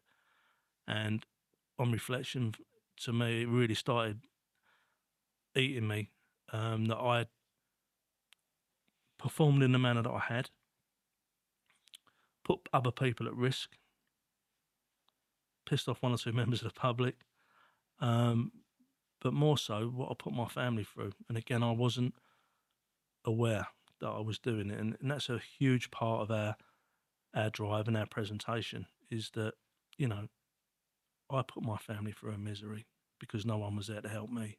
No one was there to push me in the right direction, to show me that there is help, or even to help me with some of the issues that I was developing, like the drinking. With PTSD comes a huge catalogue of addictions, unfortunately, because it's a coping mechanism.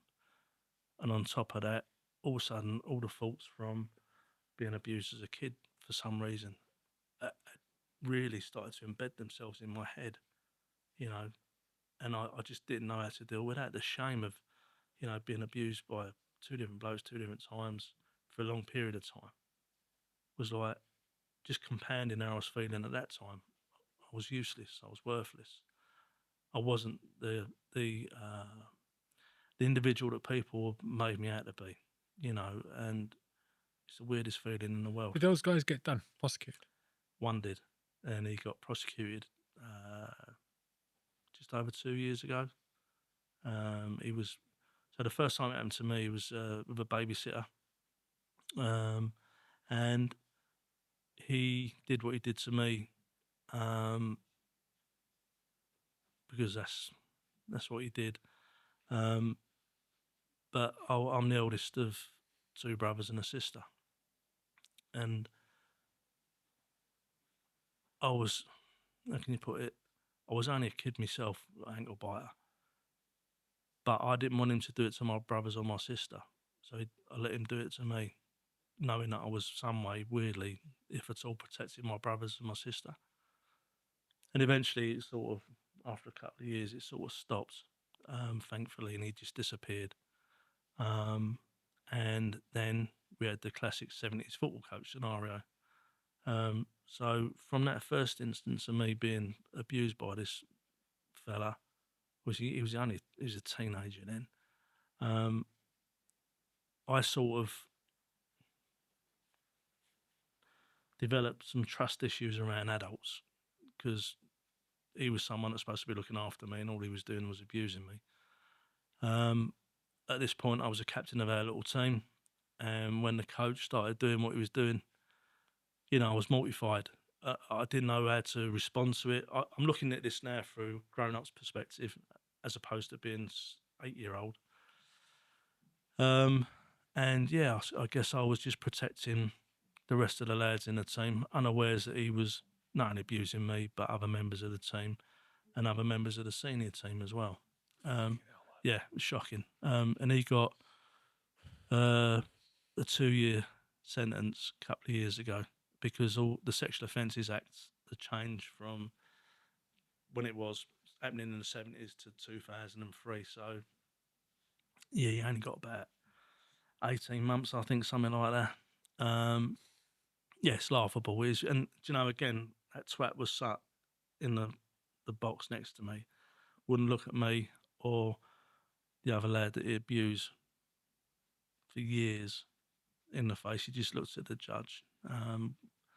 And I think he just, he wound the judge up, for want of a better word. And the judge gave him the strongest sentence he could, given the conditions. And yeah, this idiot, a horrific history of paedophilia, indecent imagery. Yeah, it was just shocking. 18 months. Yeah. So he's out and about now on a sex 18 offenders months. register.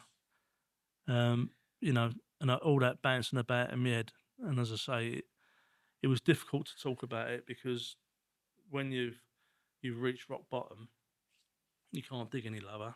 And then to start talking about that sort of stuff to your wife was just, I couldn't do it.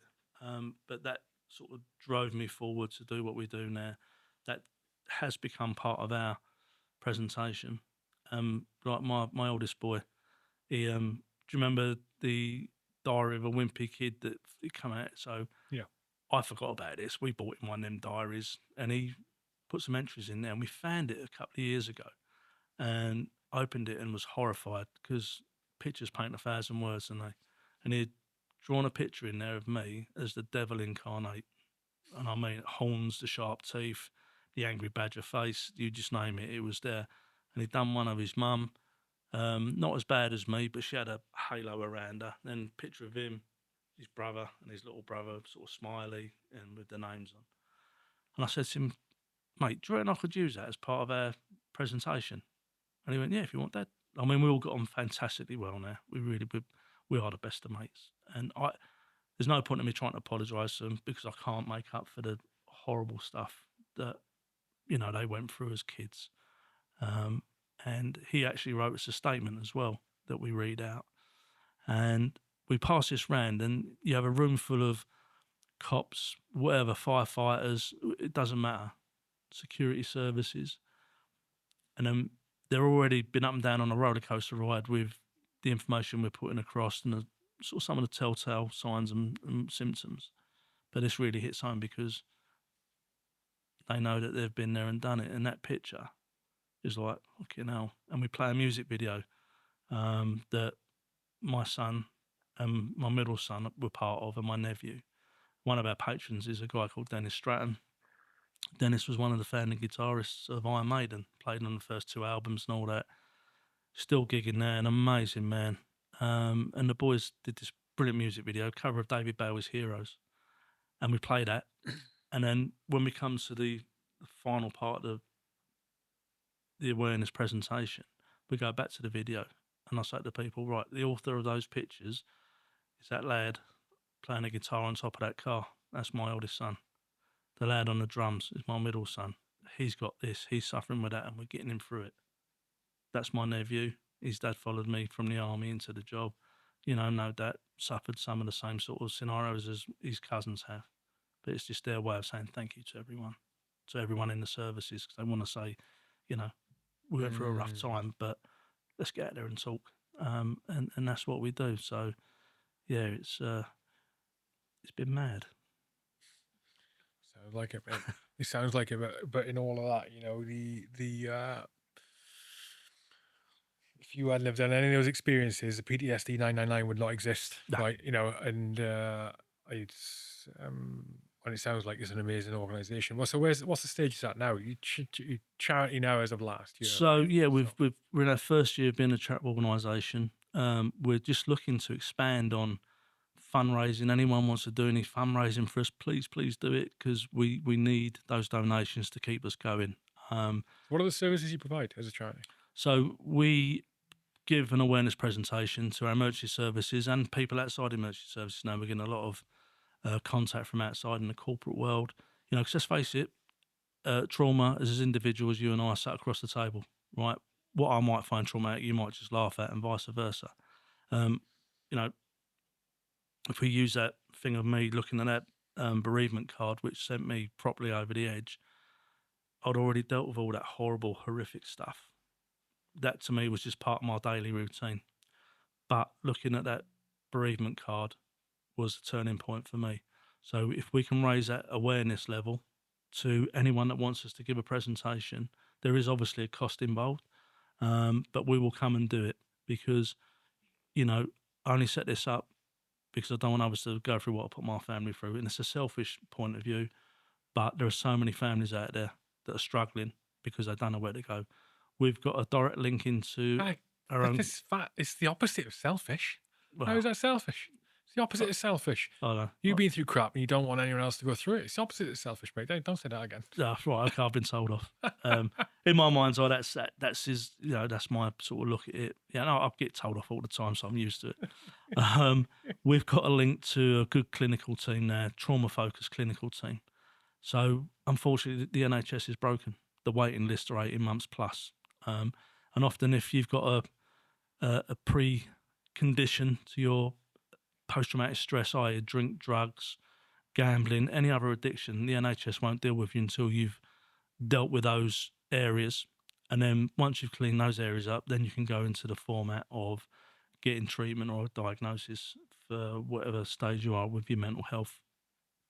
So I want us to get back to a situation where we can start contributing towards paying for treatment for those that need it, and just generalising that it's okay not to be okay. I know it's a throwaway comment that a lot of people use now, but irrespective of whether you're in the emergency services or military, life in general, every day, somewhere along that day that you wake up and start your day, there's going to be a struggle. I was oblivious to that because we don't care about anyone else generally, do we? We just get up, have a pint of piss fall out of us, a £2 shit. That's our day started. Gonna crack on. It's all about you. Don't give a flying fuck what's going on around us, because it's all about you. You get through your day, get home. That's you back in your safe place. But you think about the traumas that you've gone through in that day, no matter how minor, it's a trauma that's building up and building up. And if you don't talk to someone, you'll end up like me, sitting on the side of a railway embankment about to take your own life. And for what? Because I was too proud to talk. I was too proud to approach someone to start that process. You know, mental health is like your physical health and well-being. Clearly, you're a very toned individual, still looking after yourself. I wish I could do the same, but I just can't now. Just going out running, going out cycling, doing whatever. Them days are long gone. My knees and my hips can't do it, and that's my excuse, and I'm sticking to it. But it's an excuse. I should be out.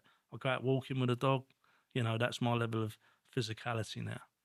But I should be doing what I was doing a few years ago, getting out, going for a run, going out for a 10, 15-mile cycle ride. I used to do that. But the downside of PTSD is you lose interest in some of those hobbies.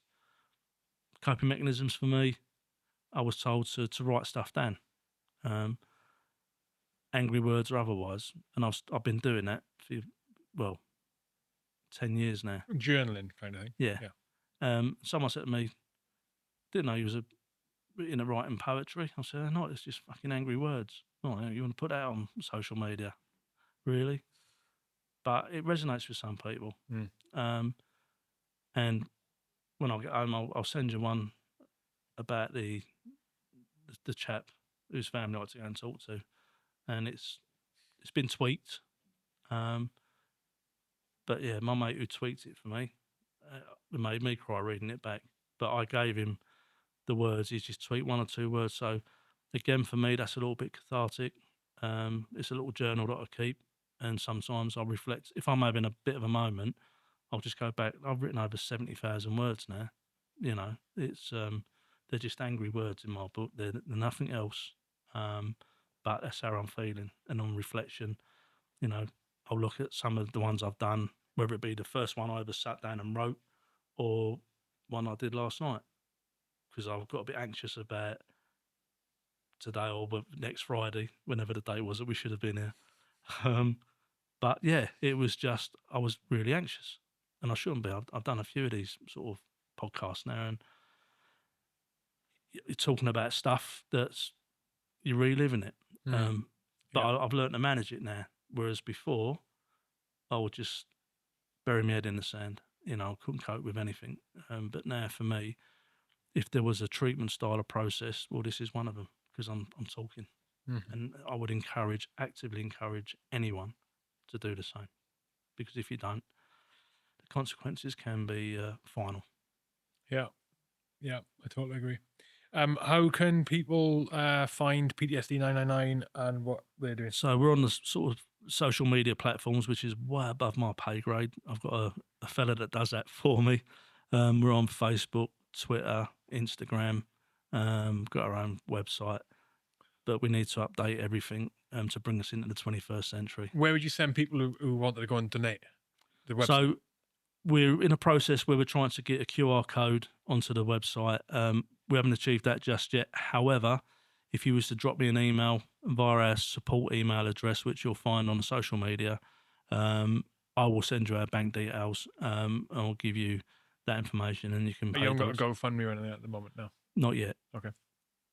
We are using sort of various fundraising platforms where if you buy stuff online, easy fundraising and stuff like that, you can click on there, us as a charity of choice. But yeah, generally, we're really sort of, how can we put it, beholden to the good members of the public who want to go out and do a fun run or some extreme sport and raise money for us. And that money comes straight into us. Make no bones about it. I am on a salary with our organisation. I've been given the lofty title of CEO, training manager. It's just a badge. And if people want to know, as a CEO, what money I'm on, I'll tell you, 30 grand a year for 7 days a week, 365 days of the year. It's a job, it's a passion, it's what I do. I'm not in it for that. But the money comes in and we plough it straight into keeping the charity running. It's a business, there's overheads, and that's a sad consequence. I know people often get pissed off with putting their hands in their pocket thinking, oh, CEO and the trustees are on that. All of my trustees are doing it out of the goodness of their heart. You know, I'm surrounded by some really, really good people, but this is my living. And I'll do and go wherever I've got to go up and down the country. If I'll get invites abroad, which we've had, I can't afford to do it. Go to America and places like that to give a presentation. One day, perhaps, we'll be able to do that. But every penny that comes in will go back into awareness mental health first aid courses that we run. That costs £1,600 a go for 16 candidates over a weekend. That's as much as we can do because that's what the law says. So that's, the way it is. But so what I want to do is get back to a stage where, as pre-COVID, we were able to contribute towards treatment for those that were struggling, and that's my aim. And eventually, I'm sure we'll get there. So Graham Cole's our president. People might remember him as PC Stamp off the bill. An amazing man. I've known Graham 30 years now, only through doing stuff on the bill with him. We developed an amazing friendship, and he's been with me through the good times and the bad times. And he comes to functions with us and presentations, and he's just a wealth of knowledge, and he's a great man to have on board. As are all of our other patrons as well. So Mhm. I'm very lucky. I've got a good team around me now. So keep me on the straight and narrow. Good, Meg. It's been a pleasure today, guys. Thanks, you. I mean, thanks for the opportunity. I hope I've not triggered too many people, but if they need to have a chat, then just drop us an email. No, I think it was a it's lot of valuable insights and experience of yours that will help people, listening to it through what you've been through and obviously what the charity's doing now. So, congratulations for being where you are, no, thank you. and good luck with it. Britain, listen again. Thanks for having us here, and thanks for the opportunity. Really appreciate it. Thank you.